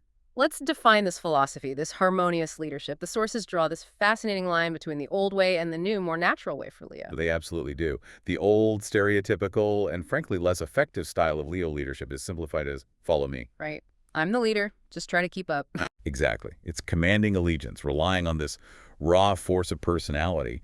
And it often leaves the leader feeling pretty isolated and, exhausted. The classic solitary monarch. Precisely. But the new style, the natural and highly successful style for Leo in 2026, is defined as, let's all shine together. I love that. Let's all shine together. This harmonious leadership is highlighted as the most Leo-like way of being. It's the highest and most potent use of their magnetic energy. So why is this co-shining style more natural for Leo? Is it because their own creativity is so powerful that it just naturally overflows onto other people? Yes, that's a huge part of it. Their creativity isn't meant to be hoarded. When Leo tries to do everything alone, they actually put a cap on their own potential. They limit themselves. They do. The analysis shows that for major growth in 2026, their powerful individual creativity must begin to involve others. The best way for Leo to feel fulfilled is not just by performing well themselves, but by seeing the entire space they occupy thrive because of their presence. Okay, that makes the stakes really clear. So if a Leo resists this shift, if they retreat back to that old follow me model, what does it cost them in 2026? It costs them continuity. If they go back to the solitary model, the success they had in 2025 risks becoming just a one-off peak instead of the cumulative foundation we see in 2026. They lose the momentum. They lose the momentum, and they lose that thickness and persuasiveness they gain through sharing the effort. Yeah. The energy just drains so much faster because they're carrying the entire burden alone. So embracing participation is actually a strategy for energy management and for sustained influence. Absolutely. And the sources give very concrete advice for you, the listener, on how to actually apply this harmonious leadership in the coming year. First, you have to consciously share roles. Avoid that trap of carrying the entire burden alone. Delegate. Empower. Which requires trust, right? That can be a huge hurdle for a creator who has really high standards. It is, but you're encouraged to trust that process of co-creation. Second, in all your expression, an email, a meeting, whatever, you must double down on your originality. Yeah. That powerful creative color is your best weapon for growth. Okay, what's third? Third, do not fear co-creation with others, because this specific environment is where your light will be the brightest and the most useful. And finally, the method of leadership itself has to shift from force to magnetism. Correct. You are advised to lead by attracting and pulling others with your charm, not by just ordering them around. This is pure Leo energy leveraged in the right way. And that transformation is complete. It is. Leo evolves from simply being the person who expresses to the far more powerful status of the existence that moves people. That's not just a change in title, it's a change in destiny. That is a phenomenal, really in-depth look at this 2-year growth arc. So 2025 was the essential internal map being redrawn, and 2026 is the external manifestation of a new collaborative kind of stardom, all unlocked by consciously choosing to participate. It took them from the spotlight to the command center. And if we link all of this together, the success and creativity that are so inherent to Leo with this new concept of participation, the provocative thought I want to leave you with is this. Go on. If your greatest talent is your individual expression, how does consciously seeking to involve others not dilute that talent, but instead make it continuous, cumulative, and fundamentally more powerful? When you allow others to shine with you, you don't just build a single star, you build an entire galaxy. That's the lasting power of the let's all shine together mindset. That's some serious food for thought for any leader, regardless of where they sit in the cosmos. Thank you for guiding us through this amazing deep dive. My pleasure. We'll catch you on the next deep dive. Welcome back to the deep dive. Today we are stepping right inside the Virgo mindset to track a really massive 2-year overhaul. Our sources are claiming it fundamentally redefines their whole concept of success. It's a huge transformation, and it spans 2025 and 2026. What I find fascinating is that the sources, and they're drawing a lot from Zen Tarot frameworks, they really emphasize that the change you see on the outside in 2026 is, well, it's entirely built on a quiet internal revolution from the year before. That's the core of it, isn't it? Our mission today is to unpack this claim that 2025 was the year the inner self was rewritten. And the life control panel was quietly updated. Exactly. This wasn't some big dramatic crisis. This is all the behind-the-scenes work of, finally dumping the heavy baggage. And that's such a crucial insight for anyone, really. True, sustainable change. It doesn't just happen in a flash. It happens when you spend a whole year, sometimes more, just understanding the old structures that need to come down. So for Virgo, 2025 was that year, the year of preparation. Mm-hmm. Identifying what to confront, what to release, almost like they were taking a full inventory of their own perfectionism. Okay, so let's get into that 2025 blueprint. The big theme is finding freedom by shedding what the sources call the armor of perfection, an armor that was becoming, well, suffocating. It was. And the central symbol for this whole preparatory year was the Zen Tarot card. Control. Control. But it wasn't really about controlling other people. It was all about confronting that internal self-imposed ideal self-image that Virgo felt they had to uphold. So the card is basically the struggle itself, trying to maintain this impossible standard. What was the big realization that came with that card in 2025? The realization was pretty stark. It was simply that the more you strive for that perfect picture, the perfect employee, perfect friend, whatever it is, the heavier it all gets. It just creates a sense of suffocation. Exactly. They were managing their life with such rigid control, and that control was literally eating their freedom. That feels incredibly relatable. But the analysis of this control card it's surprising. It's not just a negative thing. There's a hidden wisdom in it, right? There is, and it's profound. The material suggests, and I'm quoting here, you held on, not to keep holding, but to prepare to let go. Wow. Okay. It completely reframes the whole mechanism. It suggests the Virgo needed to push that system to its absolute limit, to feel the full weight of it, just to finally understand how exhausting it was. So the control phase wasn't a mistake at all. It was a necessary step. By trying so hard to maintain it, they got all the data they needed to realize they just couldn't do it anymore. Precisely. And that awareness, just understanding the exhaustion, that was the milestone. They hadn't dropped everything yet, but that internal recognition was complete. And that alone made life feel a step lighter. Okay, so 2025 was about understanding the machine. If we look under the hood of that machine, what was the engine driving this need for control, for perfection? Well, if you look beneath a control card, you find a shadow card. Guilt. Ah, there it is. That's the root cause. For so many Virgos, that inner manager obsessed with must-do rules wasn't driven by a pure love of excellence. It was driven by an intense fear of disappointing people. And this is where it gets really interesting. The sources get so specific about the guilt triggers, the anxiety of being judged for not being proper or responsible enough. And the inability to just accept a messy, imperfect self. That's a huge one. Right. So perfection wasn't the goal. It was a defense mechanism. It was a bulletproof vest against feeling shame or guilt. Yes, that need to look competent and reliable at all times. It was all driven by fear. So the big shift in 2025 was finally seeing that engine for what it was, realizing the voice saying, you must do this perfectly, was actually coming from a place of fear, not authenticity. And once you can see it, you can change it. You can't stop doing something if you don't know why you're doing it. Once that guilt structure was lit up, the foundation for true freedom could finally be laid. And that foundation is letting go. Let's talk about that because it's so easily misunderstood as just giving up. Right, and the sources are really careful here. It is absolutely not giving up entirely. It's defined as quietly putting down everything except what I truly want to do. That's such an important distinction. It's an active, intentional process of discernment. It's not defeat, it's empowerment. And for anyone listening, maybe you felt this. Maybe you didn't consciously quit a job or end a friendship, but did you just find yourself pulling back energy from things that weren't essential? Those little acts of withdrawal, that's what the sources are talking about. It wasn't abandonment. It was you creating the internal space needed for what comes next. So to wrap up 2025, it's the transition from a self moved by guilt to a self that chooses based on intention. And that internal rewrite set the stage for a much simpler life in 2026. The quiet revolution is over. The blueprint is done. Now the construction can begin. And now we get to that construction phase. If 2025 was the internal cleanse, 2026 is all about external manifestation. What's the big message for the coming year? The message is crystal clear. The year when what was aligned internally appears externally. All that deep, heavy work confronting control and guilt is now going to take visible shape.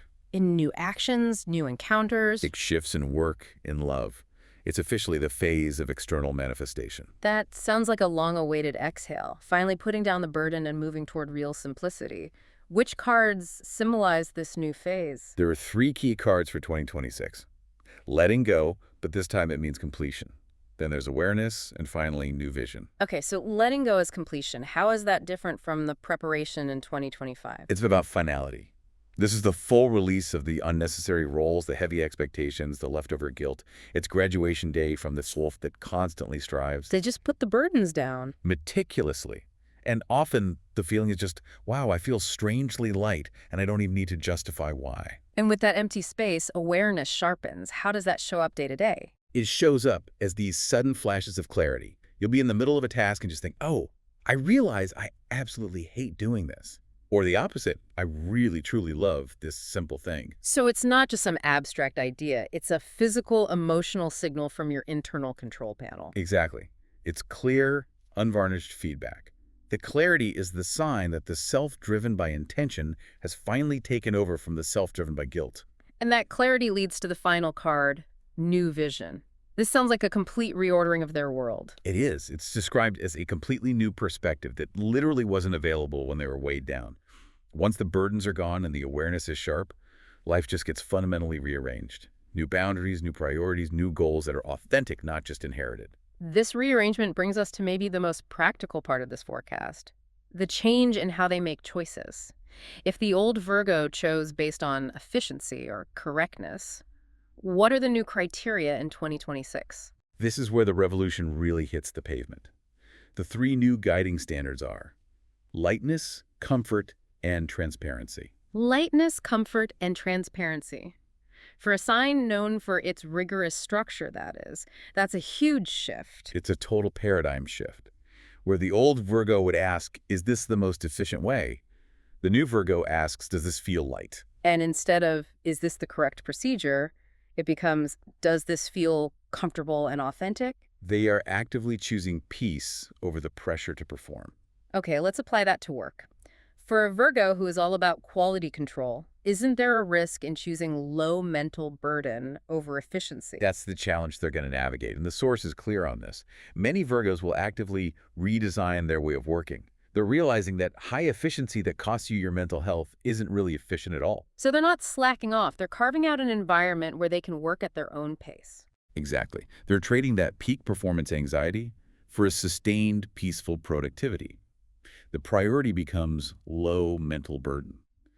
They might choose a slower path if the fast path is full of stress they're just not willing to tolerate anymore. And what about relationships? That's where all those feelings of obligation can get really sticky. Well, in relationships, that sharp awareness creates crystal clear compatibility.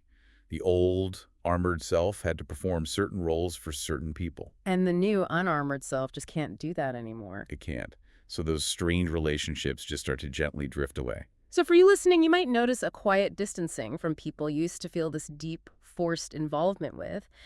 And that's not a bad thing. It's an entirely positive sign. It's described as reselecting a world that matches one's own wavelength.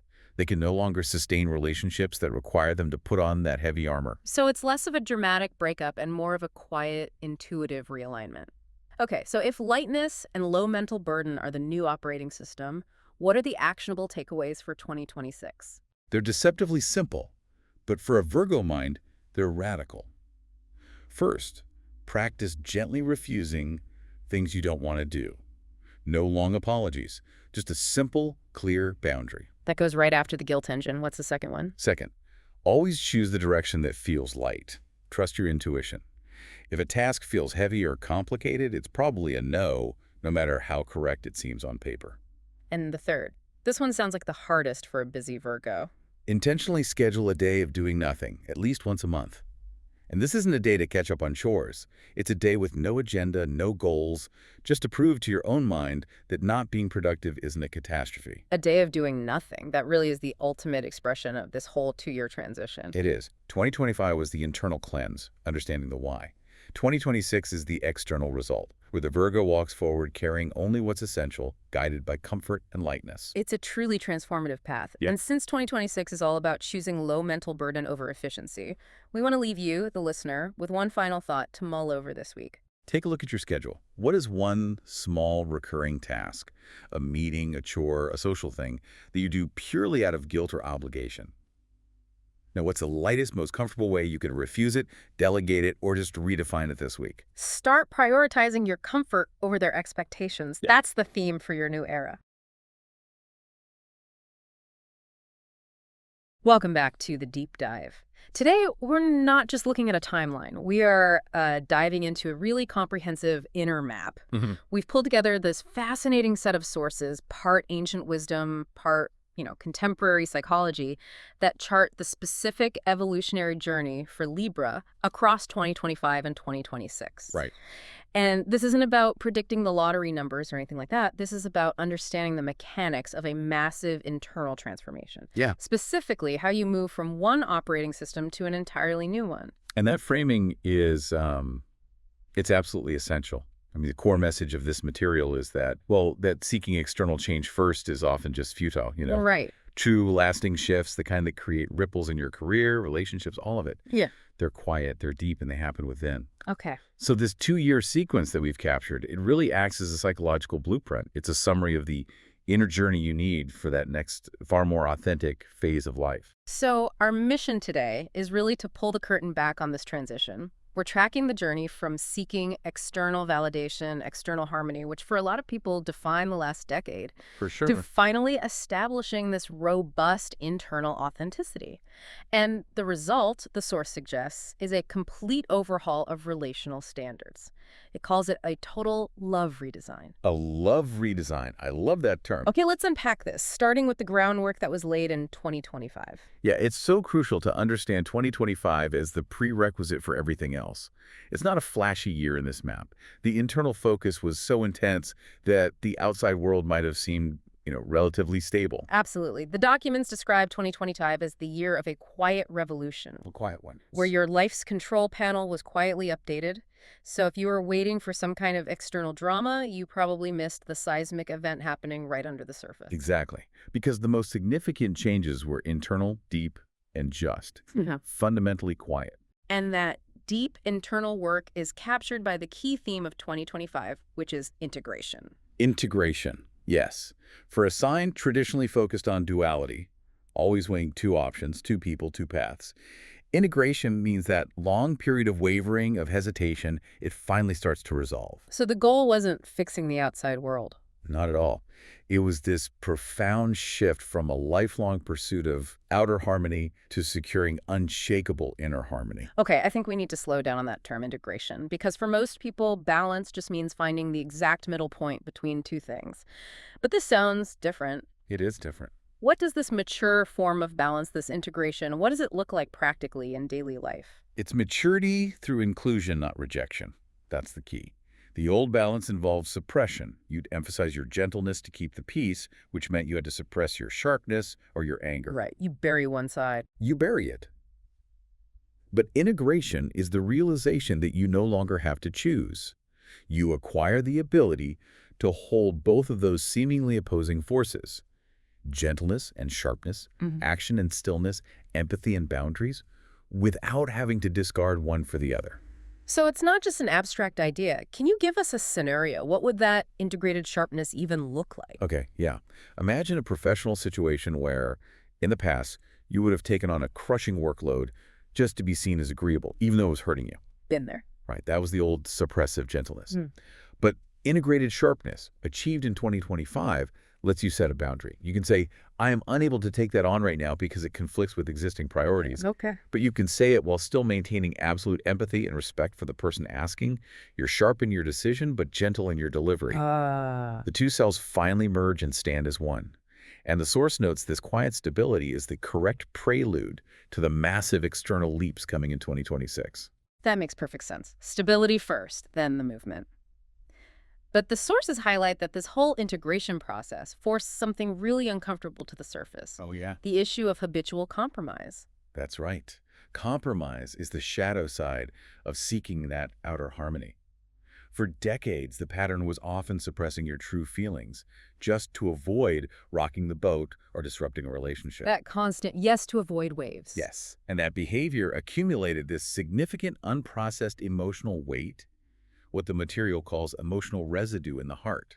And in 2025, because you started cleaning house internally, that residue just it came to the surface. It had to. It forced the realization that the cost of outer peace had just become too high, leading to that emotional wall, that tipping point where you finally hit the "I can't take this anymore" line. This confrontation is necessary, isn't it? Absolutely. Hitting that wall is the gateway. It has to happen because it necessitates the introduction of the new operational guide, the inner voice. The inner voice. And the practice shifts dramatically.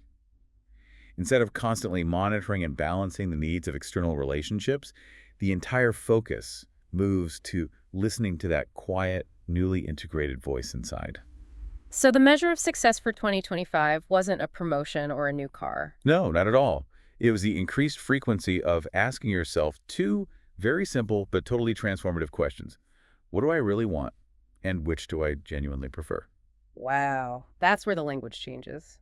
We went from a complex, others-centered calculation to a simple internal query. Exactly. So, summing up the enormous achievement of 2025, it was the year Libra switched the rudder from an other-centered balance to a fundamentally self-centered balance. Precisely. And that's a beautiful distillation of the year. But wait, self-centered balance. That term worries me, and I bet it worries a lot of our listeners. For a Libra, isn't that just a fancy way of saying they finally get to be selfish after decades of bending backwards? That is a brilliant question. How did the sources clarify that distinction? Yeah, because it captures the central fear of the transformation. And the material is really strong on this point. This is not selfishness. Selfishness is acting in a way that actively harms others for your gain. Okay.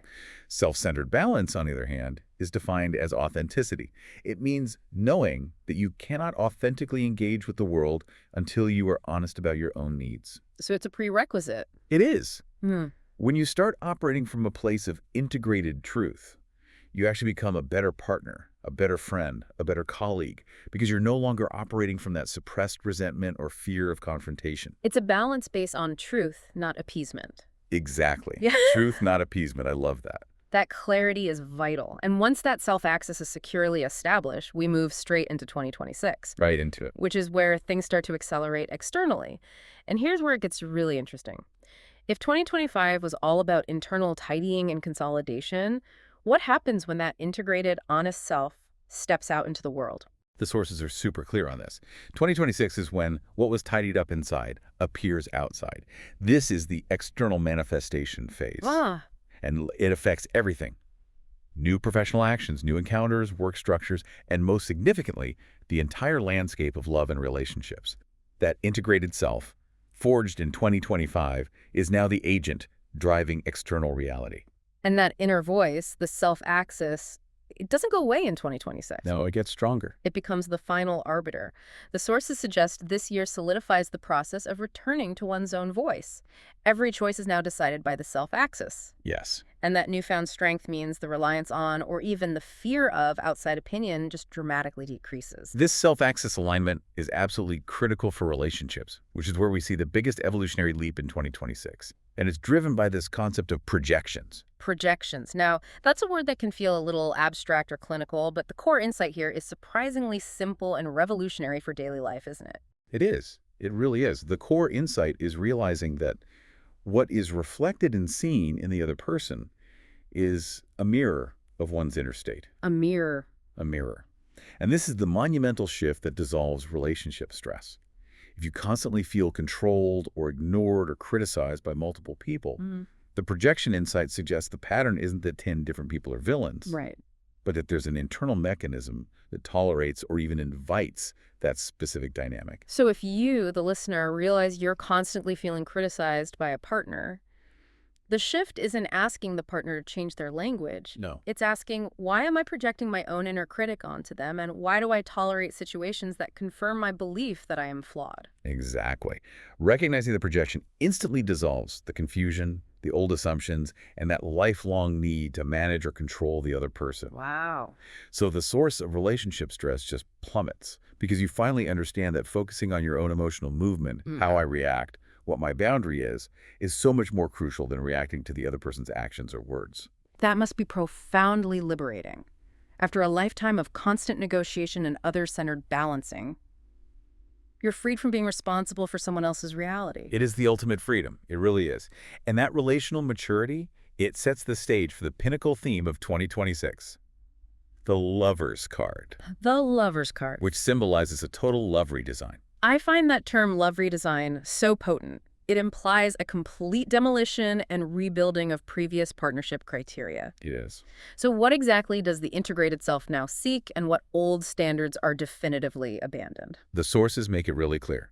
The old standards that prioritized appearance, social status, or external approval, they're gone. Just abandoned. Abandoned.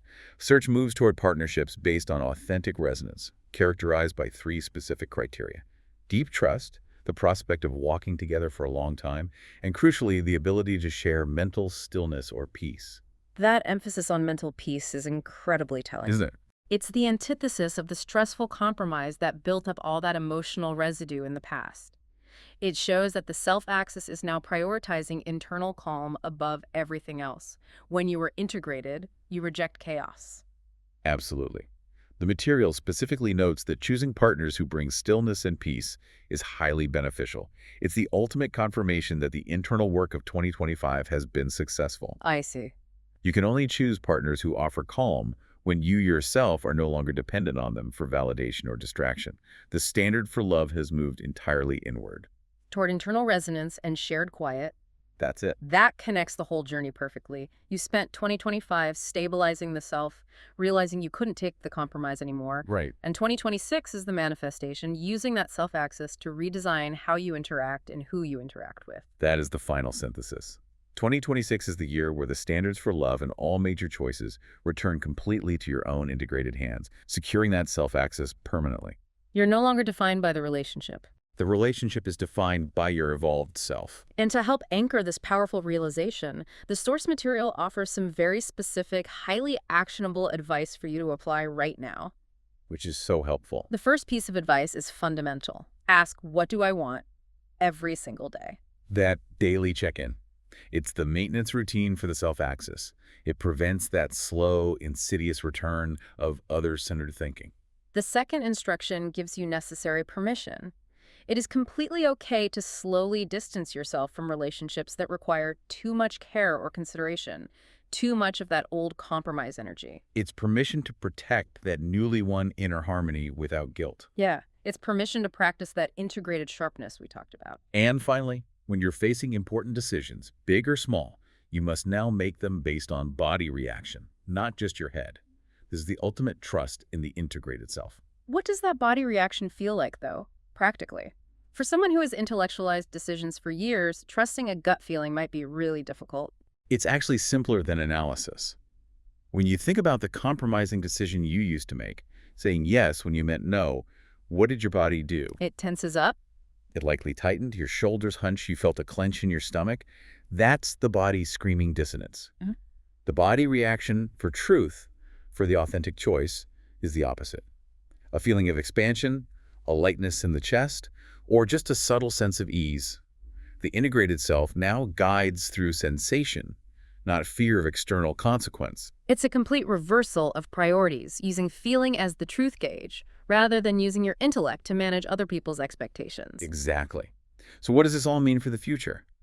If the goal of the past was other-centered balance achieved through compromise, and the goal now is self-centered balance secured through inner peace, what new revolutionary forms of partnership become possible once we truly stop compromising for the sake of quiet? What does that look like? What deep, authentic sharing replaces the exhausting dance of mutual accommodation? That's the space to explore now.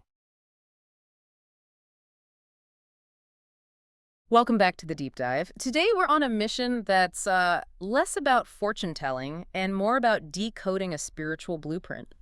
We are diving deep into the 2026 forecast for Scorpio using the Zen Tarot. So if you are a Scorpio or you're close to one, well, buckle up. Yeah. This isn't just a prediction. It's more like a map for a huge metamorphosis. That's absolutely the right word for it. When we're looking at these sources, we're really examining a map of the inner journey. Right. It's all about that process of self-discovery. The whole point is to understand what was, released and changed in the past so you can guide what you do next. And the immediate takeaway we found in the source material is just staggering. It is. It says 2026 marks the beginning of Scorpio's second life. And this isn't some minor update. It's a whole new existence built on a really radical transformation that just finished. It's the end of a massive, and I mean difficult, cycle. This rebirth isn't about luck. It's something that was earned through some intense personal work. Okay, so let's unpack that. Because you really can't get the freedom of 2026 without understanding the pressure cooker that was 2025. Exactly. The material frames 2025 not by big external events, but as this silent, radical overhaul of the self. Like the entire internal operating system got a full rewrite. And what's fascinating is the sheer depth of that change. It's all connected to the Zen Tarot card, transformation. Okay. And the source is really clear on this. Scorpio felt this change more intensely than any other sign. We're not talking about just getting a new job or a breakup. This change shook the very root of life, the absolute foundation, the whole subterranean layer of who you are. It shifted. Wow, that sounds incredibly taxing. It's like questioning everything you thought defined you. It was. But the paradox is that this painful process, it wasn't random. The sources say it was driven by Scorpio's own gut instinct screaming, I can't live like this anymore. It was a self-initiated revolution. Yes. Even if it felt completely chaotic from the inside, it was a refusal to compromise on who you really are. I see. And that's where the second card from 2025 comes in, Thunderbolt. This makes it clear the transformation wasn't this gentle, quiet process. It involved shock, surprise, unexpected events you just couldn't negotiate with. So give us an example. What does that Thunderbolt energy actually look like for our listener? It could be, say, unexpected news that forces an immediate decision you can't take back. Imagine a belief you've held your whole life just suddenly crumbles. Oh, wow. Or a relationship you thought was permanent just dissolves almost overnight. These things weren't just inconvenient. They were catalysts. They forced Scorpio to make choices they never thought they'd make. Choices like, I never imagined I would walk away from this. Exactly. I never, ever saw myself on this path. It was jarring, but it was what stopped the stagnation. So 2025 was the year of necessary destruction. The transformation was the internal need for change, and the Thunderbolt was the external reality that forced it to happen right now. That's the perfect way to put it. And the combination of those two is what makes 2026 so powerful. By getting through that cycle of destruction and rebirth, the sources say Scorpio found a more honest and straightforward self. This whole intense experience forged a new, resilient life force. That's why the forecast says without any hesitation that in 2026, Scorpio is strong. And this is where it gets really good, the transition into 2026. The theme is visibility. What was prepared inside finally emerges outside. So that internal alignment you achieved in the chaos of 2025, now it's going to show up in your actions, who you meet, your career, your love life. The new you is ready for its debut. Which leads us straight to what we're calling the 2026 trifecta.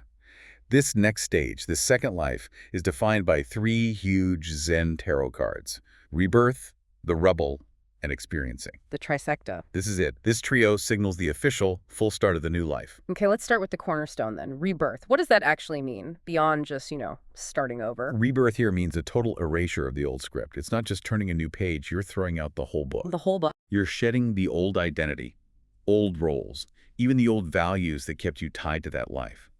The goal is a genuine restart as your original self. It's about finally seeing that the person you were before was just wearing layers of learned behavior. So if you spent years thinking, I should be this kind of person, or I should have this kind of job, rebirth means that whole structure just dissolves. It dissolves completely, and you step into a self that feels true, even if it's unfamiliar. And how does that feel? Is there a moment of realization? The source says there is. A moment of stark clarity where you just know, I can never go back to my old self. That old life is gone. The path behind you has literally vanished. And this isn't just in your head, it shows up in your daily choices, in this new self-trust. That realization, though, that you can't go back must be both liberating and a little bit terrifying. It is. Which brings us directly to the second card, the Rebel.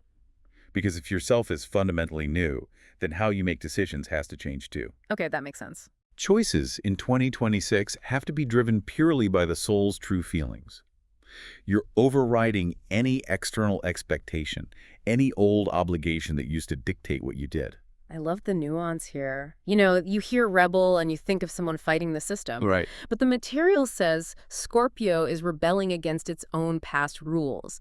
It's a huge no to that old inner voice that was always saying, this is how you should be. That's the critical insight. Yes. Scorpios are often very structured. They take on so much responsibility. The Rebel is you realizing those burdens were self-imposed. They weren't necessary. The freedom comes from inside first. And that internal rebellion, well, it triggers massive changes in your life's direction. But how do you know the difference? I mean, how do you know you're choosing from your soul's true feelings versus just being impulsive after a year of chaos? That seems like a really fine line.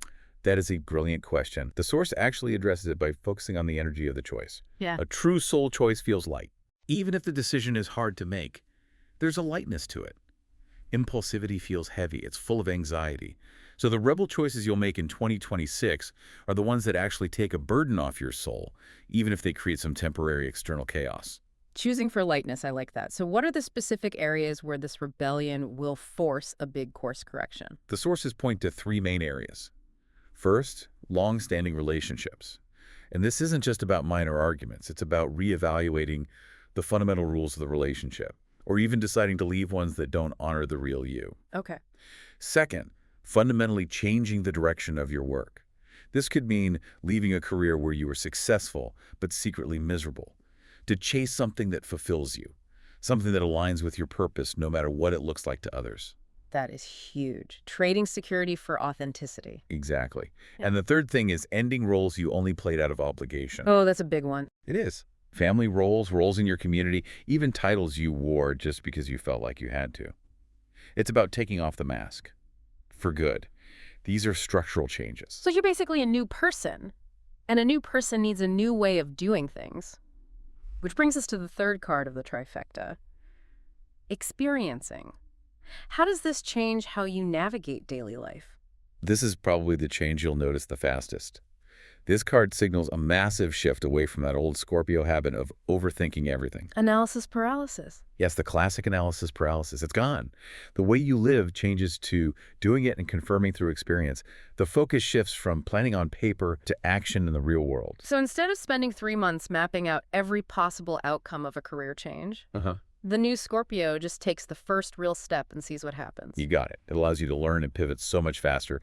And the source says the result is this noticeable calmness, quick decision-making.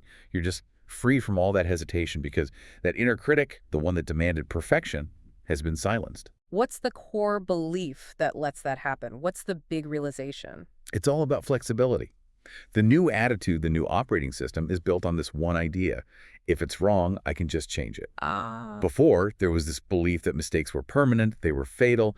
Now you see life as a series of tests, low-stakes tests. You try something, you get the data, you pivot. All that pressure that used to come with big decisions is just gone. That kind of adventurous pragmatism is a complete 180 from the intensity of 2025. It is. So if we bring it all together, the source material says 2026 will be a year where Scorpio repaints life at the level of a different person.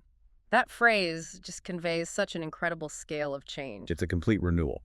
The internal architecture, rebirth, sets the new direction, the rebel, and that new direction is carried out through confident action, experiencing. The takeaway is that the hard prep work is done. 2026 is all about manifestation. So if the internal work is finished, the advice for this year must be about keeping that momentum going.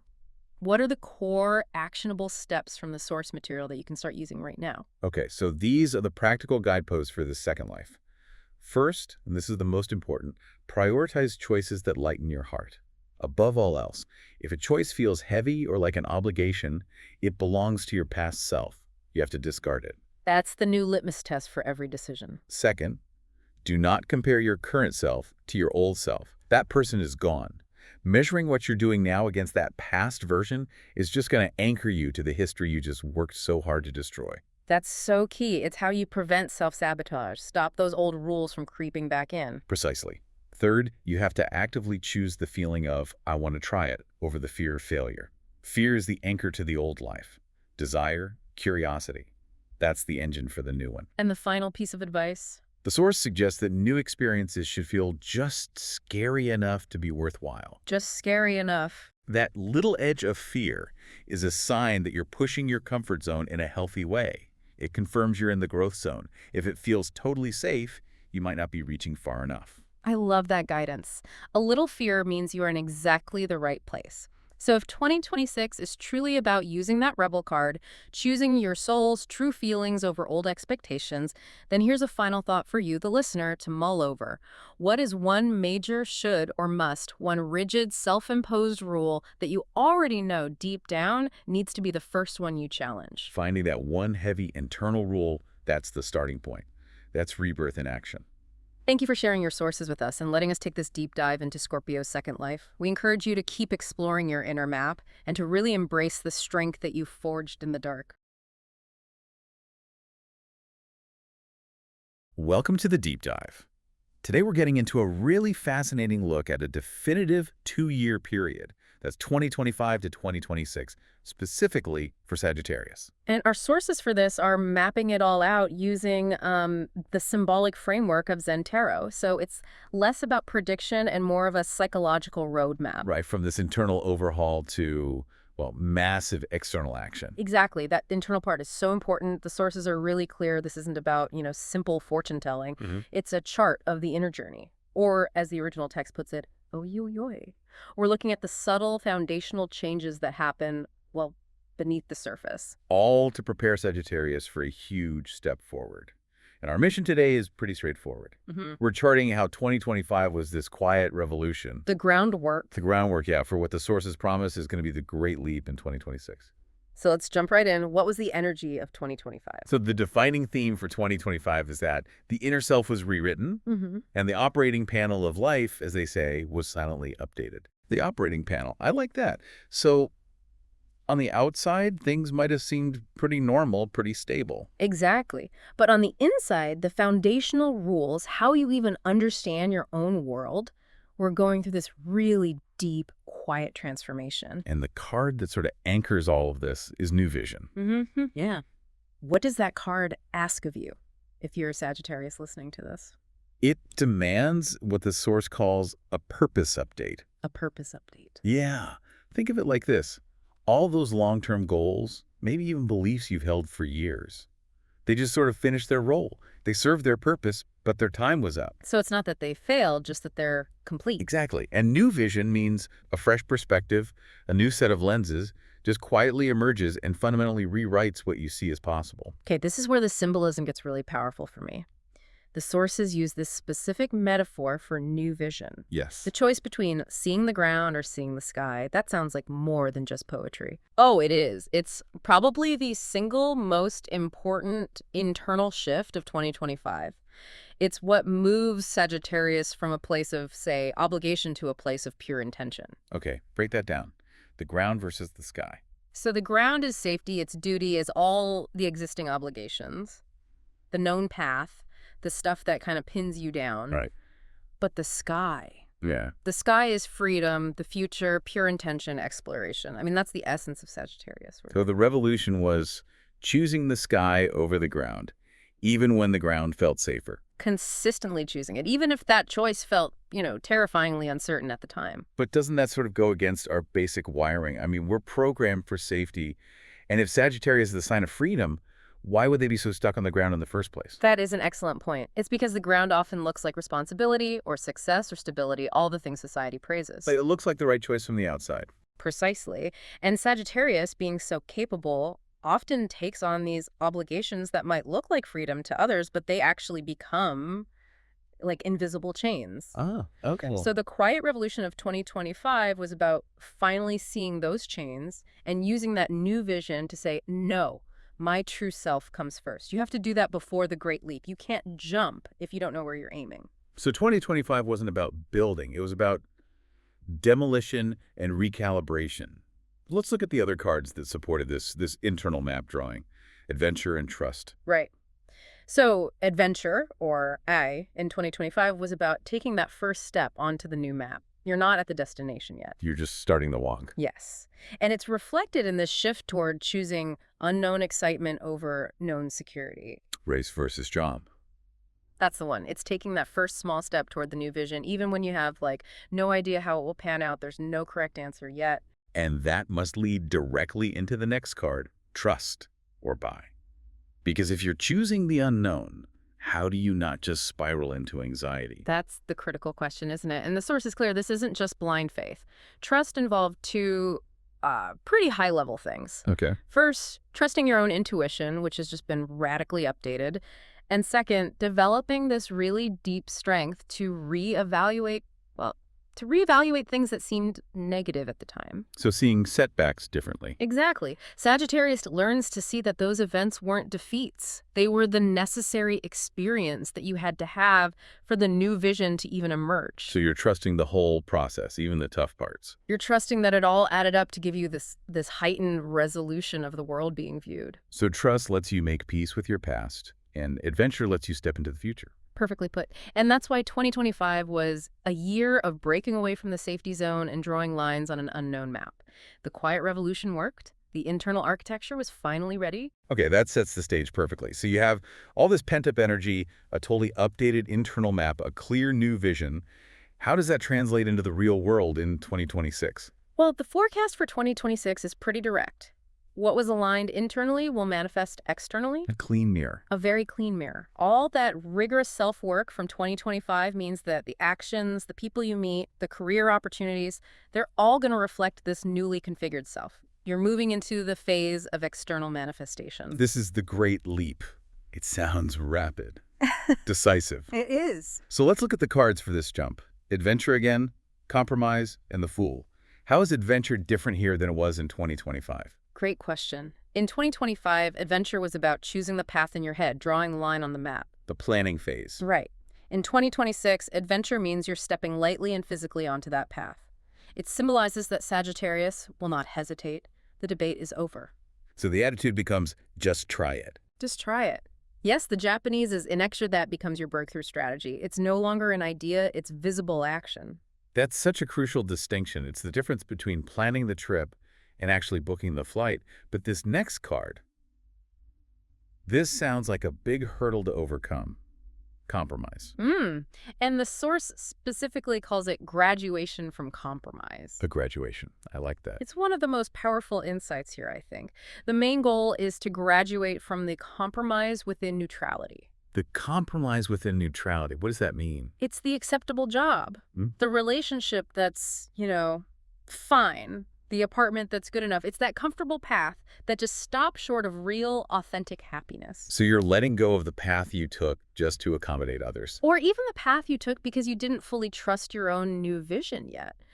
2026 is the moment when your true intention, that clear voice inside saying, I really wanted to do this, it just comes right to the surface. And there's no arguing with it anymore. None. It's a complete departure from conforming to expectations. You stop serving the ground. And once that compromise is gone, we get to the final card for this whole 2-year journey. Well, the Fool.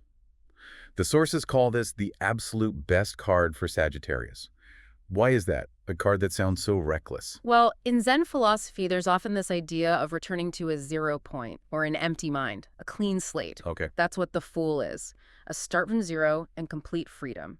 It's the most powerful symbol for starting a new journey because the Fool is walking toward the cliff, but he isn't burdened by past mistakes or fear of what might happen. So the recklessness isn't actually reckless. It's a sign of total confidence that was built up by all the work in 2025. That is exactly right. After you drop compromise, Sagittarius returns to the self that makes completely free, unburdened choices. You're at the 0 point, and the message is so clear. In 2026, choosing the unknown isn't going to create instability. It will actually create luck. It will actively drive luck and expansion everywhere. Career, home, relationships, your entire life's direction. It is the full restoration of Sagittarian freedom. Which brings us to the really practical part. For anyone listening and getting ready for this great leap, the sources give some very concrete, actionable advice. Yes, let's make it real. The first piece of advice for 2026 is simple, but so hard to follow sometimes. When in doubt, you have 2 paths. Choose the one that brings you the most excitement. The UO, so gut feeling over logic. Instinct takes over. Rationality gets a back seat. And the second point really doubles down on that. It says, it is explicitly okay to jump into a path where you cannot imagine your life 6 months from now. Yes. That lack of a clear outcome is actually confirmation that you're on the right track. So embrace the uncertainty. And third, forget about fitting in. Unconventional actions, or seat in year, will be your saving grace. Breaking the mold is the whole mechanism that pushes you out of that neutrality we talked about. So if an idea feels a little too weird or too bold, it's probably the right one. And finally, a timing note. It says major, bold change is especially auspicious in the spring. The Ka season, yes. That's the ideal window to really begin the Great Leap. The whole 2-year journey is it's a textbook case of maximizing the Sagittarian spirit. The freedom, the exploration. Right. And that internal work of 2025 was absolutely necessary. It made sure the jumps of 2026 aren't just random impulses, but are truly authentic, aligned choices. So to sum it all up, 2025 was the quiet revolution, the internal update with new vision setting the stage. And 2026 is the year of radical, uncompromised choices guided by the Fool. And if 2025 was all about drawing the lines on an unknown map, breaking away from that safety zone, the question the source leaves us with is this. The advice is to jump far.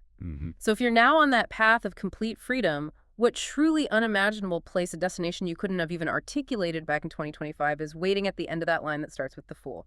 That's the real exploration. A truly expansive thought to end on. Thank you so much for sharing these fascinating sources for our deep dive today. And for everyone listening, we really encourage you to observe these themes in your own life and maybe see where you might need to choose the sky over the ground. Welcome back to the deep dive. Today, we're doing something a little different, and I think it's genuinely fascinating. We're taking a look at a critical 2-year arc for Capricorn and really contrasting 2025 with 2026. Yeah, and this whole deep dive is built around a really insightful analysis that's rooted in Zen Tarot. Right. But we're not treating this like some kind of simple prediction. What our sources give us is more of a total summation of the inner journey you have to take to get to those big long-term goals. Almost like an architectural blueprint for success. Exactly. So we're putting 2025, the year of, all the unseen groundwork, what we're calling the quiet revolution, up against 2026, which is the year of visible results. What a harvest. Okay, let's unpack that. Yeah. Because the core idea we really want you to get a handle on is this: reality. It looks like it changes suddenly, right from the outside. But the real foundational change, that happens in a much quieter, deeper place inside you first. Wow. The analysis of 2025 is basically the map of your inner self. And without that map, without that internal update, the success of 2026, it's just not sustainable. You can't even really get there. Impossible. So let's start there with 2025. The sources are so clear that this year was less about big external events and much more about a quiet but profound internal restructuring. Yeah. The key concept, and I love this phrasing, is that 2025 was the year where the inner self was rewritten and the life operation panel was quietly updated. That's such a great way to put it. I mean, think about it. If you try to run some incredibly advanced new software on an old, outdated operating system, it's just going to crash. It's going to crash. 2025 was all about updating that OS. It had to happen behind the scenes. So the central card that sums up 2025 is maturity, or Injuku. And that card just sets the entire tone. A year of deep maturity that stored quiet strength.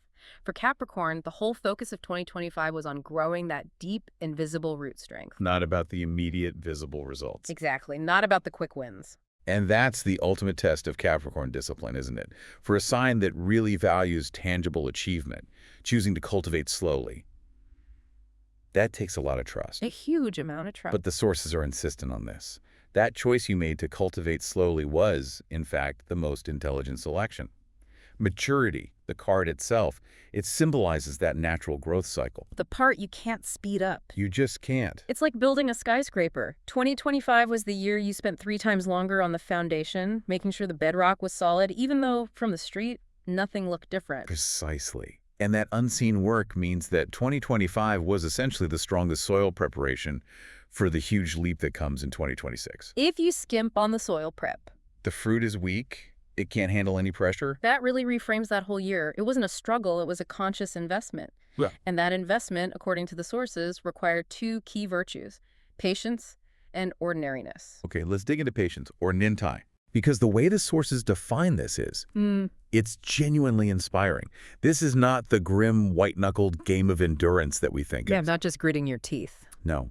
Instead, this patience was actively supported by a deep trust that roots are surely growing underground, even when you couldn't see a single bud above the surface. That's a massive psychological shift, right? Huge. It means success wasn't measured by your output. It was measured by just maintaining that internal belief. Absolutely. The achievement of 2025 was all internal. You really have to acknowledge that version of yourself who, despite having no tangible validation, may be feeling totally stagnant.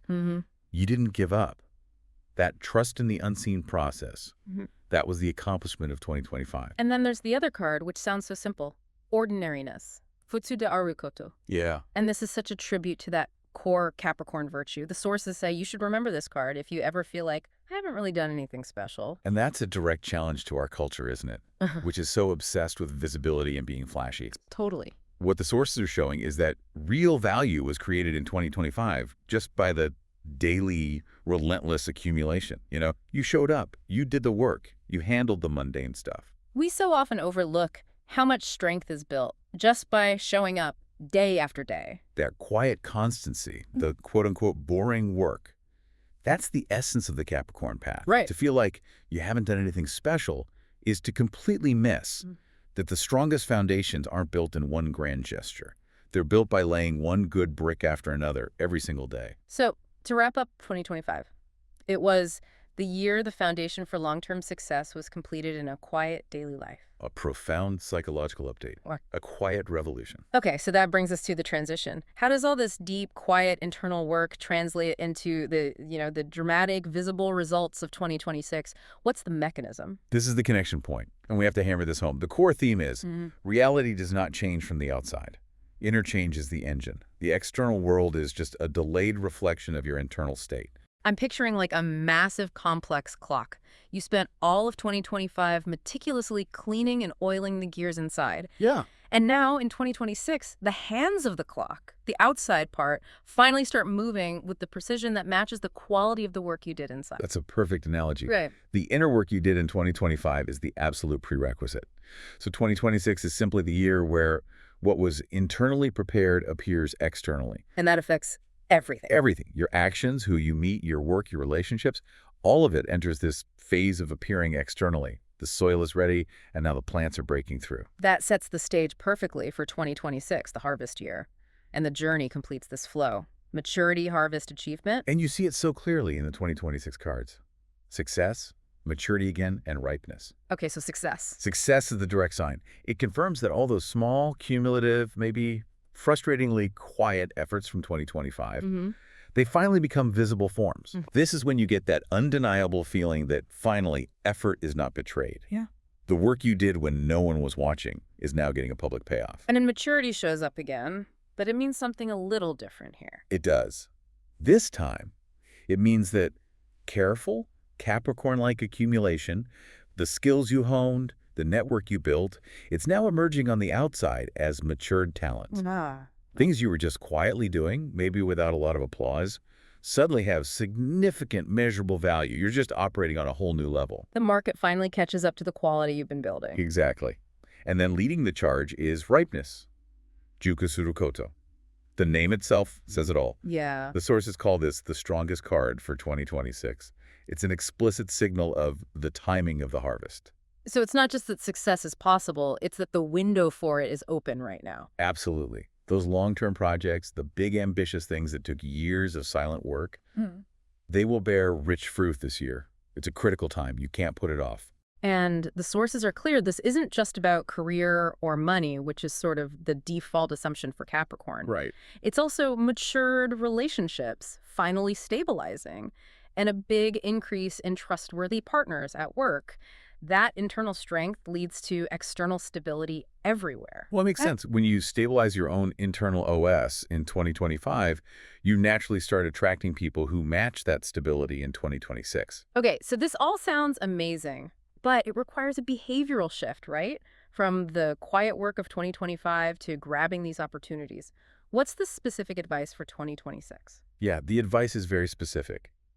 And it's mandatory, really, if you want to maximize this harvest. First, do not underestimate yourself. That's a tough one. It is. The internal work you did is bigger than you realize. It's time to accept the external validation that's coming. Stop downplaying your achievements. Okay, what's next? The second point is a direct call to action. You must seize opportunities when they come. If you hesitate, if you overthink it, the momentum from that quiet revolution it fades. You have to strike while the iron's hot. You really do. And the third piece of advice is fascinating because it pushes back on that Capricorn self-reliance. The sources say in 2026, receiving is more important than refusing. You have to be intentionally open to help, to praise, to unexpected offers. So you have to let the universe actually deliver the results of your work. Yes. Rejecting help is, in a way, rejecting your own harvest. That's powerful. And the last piece of advice? When all those requests and projects start flooding in, it is completely acceptable, in fact, it's advised, to select them based on quality. Your time and your talent now have a much higher value. You earned the right in 2025 to be selective, to only focus on what really aligns with your highest potential. That just perfectly sums up the whole cycle. 2026 is the year Capricorn becomes the person who shines quietly and surely accumulates success. It's success built on integrity. It's the definition of the long game paying off. So we've really covered this deep contrast. The quiet power of the foundation in 2025 leading directly to the definitive success and rightness of 2026. And this whole journey is just a reminder that real success is almost never just sudden luck. It's the visible proof of a very careful, very quiet internal transformation. The inner world has to be ready before the outer world can reflect that change. Absolutely. So as you're thinking about your own journey through all this, we want to leave you with one final thought to mull over. Considering the incredible commitment this kind of outcome requires, what quiet foundation or invisible root strength are you building in your life right now that you trust will fully ripen in the next 2 years? You can use the lessons of 2025's maturity and patience to review your own inner map. Make sure your soil is truly prepared. Because if the foundation is weak, the building just can't rise. We'll see you next time on The Deep Dive. Welcome back to The Deep Dive. Today, we're getting into something really specific, a kind of personalized chronicle for anyone under the sign of Aquarius. We're looking at a fascinating set of sources that blend astrology and Zen Tarot to really map out the journey for 2025 and 2026. And it's important to say this isn't about, predicting random events. The sources frame this as an inner map. An inner map. I like that. Yeah, it's about the psychological and emotional shifts, the deep infrastructure. It's about how Aquarius is changing, not just what's changing around them. And the central theme the sources give this whole 2-year period is, it's pretty powerful. They call it the quiet revolution. Exactly. And our mission today is to trace that, to see how all the intense internal work of 2025 leads directly to this big external validation in 2026. It took a full cycle, transformation leading to, well, to real-world engagement. It really is. And to get 2026, you absolutely have to start with 2025. The entire year is framed as this massive internal reset. The sources have this great analogy. They say 2025 was the year the inside was rewritten and the operating panel of life was quietly updated. That quietly updated part is so key, isn't it? Because it implies that, maybe nobody else even noticed. Probably not. Maybe not even the person themselves, not fully. The real foundational change was silent. It was internal. The public stuff comes later. So you're basically building a whole new engine for your car, but from the outside, it looks exactly the same for a while. That's a perfect way to put it. And this whole process gets kicked off by the energy of the Fool. The Fool. Yeah. 2025 was about a zero start. A willingness to just step outside of all the old rules and what everyone else considers common sense. Okay, but the Fool can be a tricky card. People hear it and think, naivete, jumping off a cliff. Yeah. What was the core action here, according to the sources? The number one directive was to prioritize one's own sense or feeling, your intuition. Above everything else. Above all else. It was about choosing that gut feeling over the spreadsheet, that personal conviction over what everyone else was doing. So the sources are deliberately redefining the Fool here. They say it's about unfounded confidence, not recklessness. Can we break that down? What's the difference? That's a great question. Recklessness, it just ignores the risks. This unfounded confidence sees the risks. It acknowledges the cliff is there, but the internal feeling of this is the way is just. It's louder than all the external doubt. So it's a conscious choice. A very conscious choice. And for Aquarius, this wasn't a small thing. The sources are clear. This initial leap of faith, this intuitive step, sets the precedent for the next 10 years. Wow, 10 years. So we're not just talking about a momentary decision. Not at all. This is a fundamental change in direction. It's like shifting your trajectory by just 1 degree, but over a decade, you end up in a completely different place. Precisely. It's the cornerstone for the next huge growth cycle. And at the same time this is happening, this zero start, there's another energy at play. Breakthrough. So you're not just finding a new path, you have to actively tear down the old one. You have to. It's an active demolition. And what's being broken here isn't just, external problems. It's usually long-standing internal patterns, fears, the expectations that have kind of caged you in for years. Which means the breakthrough isn't something that happens to you. No, you make it happen. That's the critical insight in the sources. The card activates the moment you decide internally, I am stopping this. This way of doing things is over. So the breakthrough is the decision itself. Exactly. The internal decision makes the old way of life obsolete instantly, even if it takes a while for the outside world to catch up. Okay, so you've updated the OS, you've taken the leap of faith, and you've demolished the old structures. That sounds a little chaotic. What's the anchor holding all this new energy together in 2025? The anchor is the rebel. And this is probably the most important card for understanding the whole period. The rebel. But we have to be really clear about what this rebellion is. It's not about, fighting against society just for the sake of it. So who or what is the rebellion against? It's a rebellion in favor of yourself. It's about being deeply, fiercely faithful to your own soul. It's choosing your own values, your vision, over the rules or expectations that have been placed on you. That creates a really interesting paradox, doesn't it? To be truly loyal to yourself, to everyone on the outside, you might look unstable. You look like a rebel. You look totally unpredictable. And that's the tension Aquarius had to live with in 2025.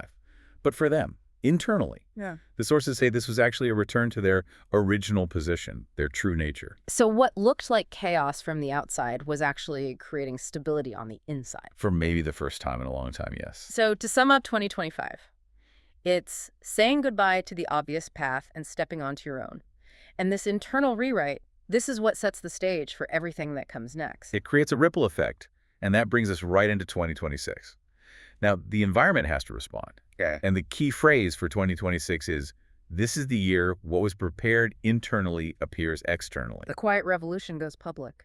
Exactly. Everything that was abstract or just a feeling in 2025, new ideas, new ways of relating, new work, it all starts to take real, tangible shape in the world. It's the manifestation phase. It is. Yes. And the template for that manifestation is still the rebel. The main instruction for 2026 is stay original. Your success isn't going to come from following someone else's playbook. You have to keep creating your own road. Completely. The internal loyalty of 2025 has to become your external blueprint for 2026. This all sounds very self-determined, which is great, but it also sounds a little isolating. I mean, another key card for 2026 is aloneness. Yeah, and that's a powerful word.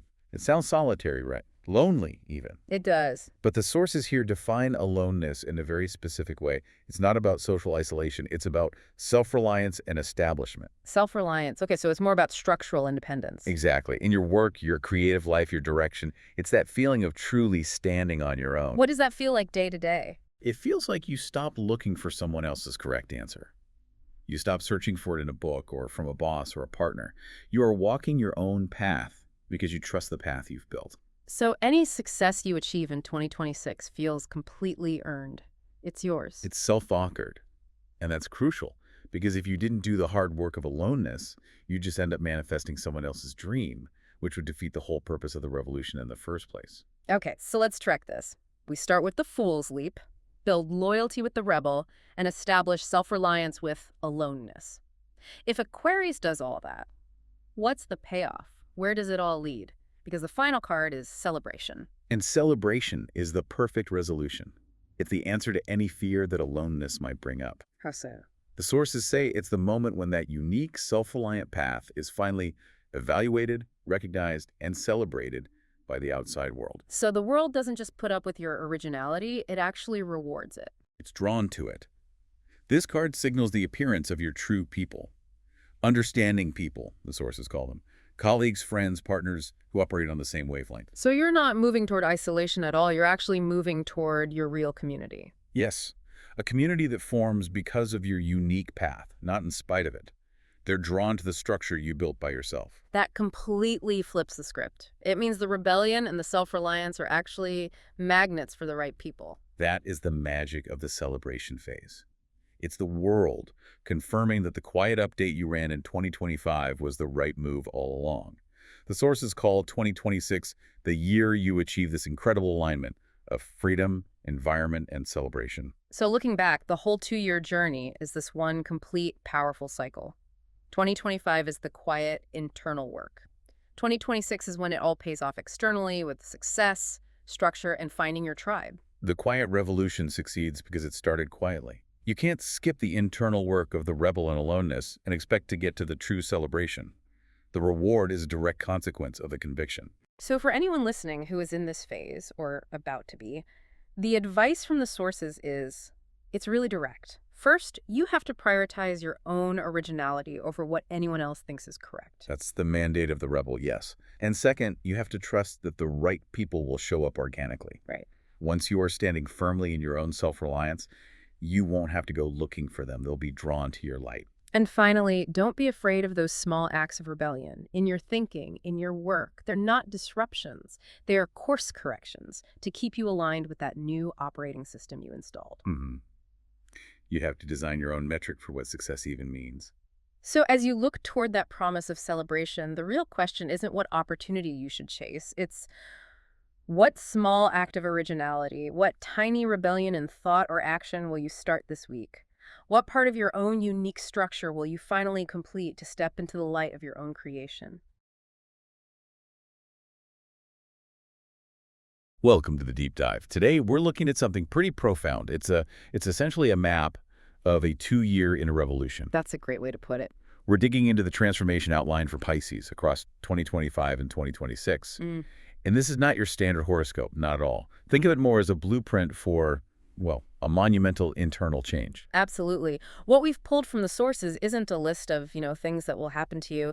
It's a summary of an inner journey. It describes this really intense, quiet, almost silent recalibration happening deep inside. So our mission today is to really map that out. How did a year of deep internal purification in 2025? How did that set the stage for what the sources call an effortless external harmony in 2026? And the hook, I think the really fascinating part, is this core idea that in 2025, the inner side was rewritten. One source literally says that life's operation panel was silently updated. Silently updated. I love that. So we're looking for the architecture of that unseen shift. Exactly. Okay, let's get into it. The silent revolution. We have to start with 2025. The sources are so clear. This year was all about the quiet changes happening inside. The external world was almost secondary. It was, and the central theme for 2025 was this necessary role reversal. For so long, Pisces has often played the part of the healer, the sponge. Right, the person who just absorbs everything from everyone else. Yes, taking on all the emotional burdens from family, friends. But 2025 demanded a stop to that, a fundamental disruption of that entire pattern. And if the material says a disruption was required, that sounds like the old way, that constant self-sacrifice. It just wasn't working anymore. It was unsustainable. Precisely. I mean, the core nature didn't just vanish. They probably still kept quietly accepting others' emotions. But the real essential work was starting the process of being healed oneself. Okay. The energy had to shift inward. The perpetual healer had to finally become the recipient of healing. It was an act of profound self-conservation. That reframing is key, that your own system demanded this. And this whole process was guided by 3 symbolic concepts from the Zen Tarot: healing, aloneness, and turning in. Yeah, and we really need to decode these because they basically chart the emotional roadmap of 2025. If the operation panel was updated, these were the installation files. Okay, let's start with healing. The sources say this was a deep-level regeneration. What does that actually look like in practice? Well, it wasn't about just, feeling a bit better on the surface. Healing here symbolized something much deeper. And the way it often showed up was through vulnerability, through release. Okay. The material actually notes that if tears happened during this year, they weren't a sign of a breakdown. They were evidence of the journey home to oneself. Yeah. The deep healing of 2025 meant finally crying for your own pain, your own history, not just for the world's. It was the system purging what had become toxic to its core. So the tears were a breakthrough, a necessary detoxification. Okay, that brings us to aloneness, and this is where I want to push back a little. Go for it. Pisces is often so sensitive to connection. So if they were forced into aloneness, couldn't that have just felt like painful isolation? Or maybe even avoidance instead of growth? That is the essential question, and the material is very specific about it. The original term used, Hitori Aru Koto, is deliberately set apart from Sabishisa, which means loneliness. Ah, I see. Hitori Aru Koto is more like the stillness of standing alone. It implies self-possession. So the time spent alone, or maybe the distance you created in some relationships, it wasn't about cutting people off. It was a mandatory recovery period. To get back to your own center. Exactly. To anchor yourself without all that external emotional noise. So not being lonely, but defining yourself outside of other people's energy. Which leads us right to the third one. Turning in. This sounds like the active work required. It was the allocution phase, really. Turning in was the active need to step away from all the external clamor, the demands, the expectations, and just listen to your own heart's voice. And that's not always easy. Oh, not at all. The sources even describe moments of, like, emotional flooding or uncontrollable tears. But these were seen as positive signs. Intense, yes, but positive. It meant your true feelings were finally surfacing after, maybe being suppressed for decades. It's like running a fever. That's a perfect analogy. It feels awful, but it means the body is finally fighting the infection. So to sum up 2025, it was a year dedicated to shedding tears for yourself, for finding that stillness, recovering your own strength. And that deep regeneration is the bedrock for everything that comes next. Absolutely. Without that, 2026 just couldn't happen. It's critical. Inner changes have to eventually cause external ripples. The quiet work of 2025 created the inner map that allows you to welcome 2026 lightly. And here's the connection. The big message for 2026 isn't about, hoping for good things. It's a statement of consequence. What was arranged inside appears outside. It's a guaranteed manifestation. Yes. Based on that unseen architecture you built the year before. The internal stillness from 2025 starts to appear in concrete, tangible forms in 2026. In your actions, your encounters, your work, your love life. So you don't have to chase it. You don't. You just have to allow it to happen. And the guiding concepts for 2026 are turning in, healing, and then a new one, harmony. The first two reappear, which I found interesting. It's not a repeat, is it? No, it signifies completion, maturity. It shows that the internal dialogue and the healing process have reached a new, sustainable level. They've evolved. Okay, so how has turning in evolved in this completion year? The dialogue with yourself, it's no longer an exploration, it's a confirmation. Your true wish becomes quietly visible. It's just there. You find you don't have to struggle or force things anymore. The path forward just feels natural. Totally natural. There's no impulse to overreach because your inner alignment just dictates the next step effortlessly. And that ease leads directly to harmony. Yes. Harmony is the goal state you arrive at. Because the waves in your mind have settled, you just naturally start to attract comfortable environments and just right relationships. The friction is just gone. Which brings us to what I think is the most powerful evolution here. The transformation of healing into something the sources call mature kindness. This is the absolute crux of the whole 2-year journey. We have to contrast the old kindness, which was so often a burden, rooted in self-sacrifice and depletion, with this new version. Okay, but here's my question. If your default setting has always been empathic self-sacrifice, how do you just switch that off? If the universe forced you to purify, isn't it easy to just slip back into the old ways when demands reappear in 2026? That's a really valid point. The difference is the source of the action. Old kindness felt like an obligation, right? A debt you paid to others with your own energy. Mature kindness is the kindness that overflows from a fulfilled state. Think of it like a reservoir. In 2025, you focused on filling that reservoir up, fixing the cracks. In 2026, the water is so high it just flows naturally over the spillway. Okay, I get that. It benefits the land around it without the reservoir having to manually pump anything out.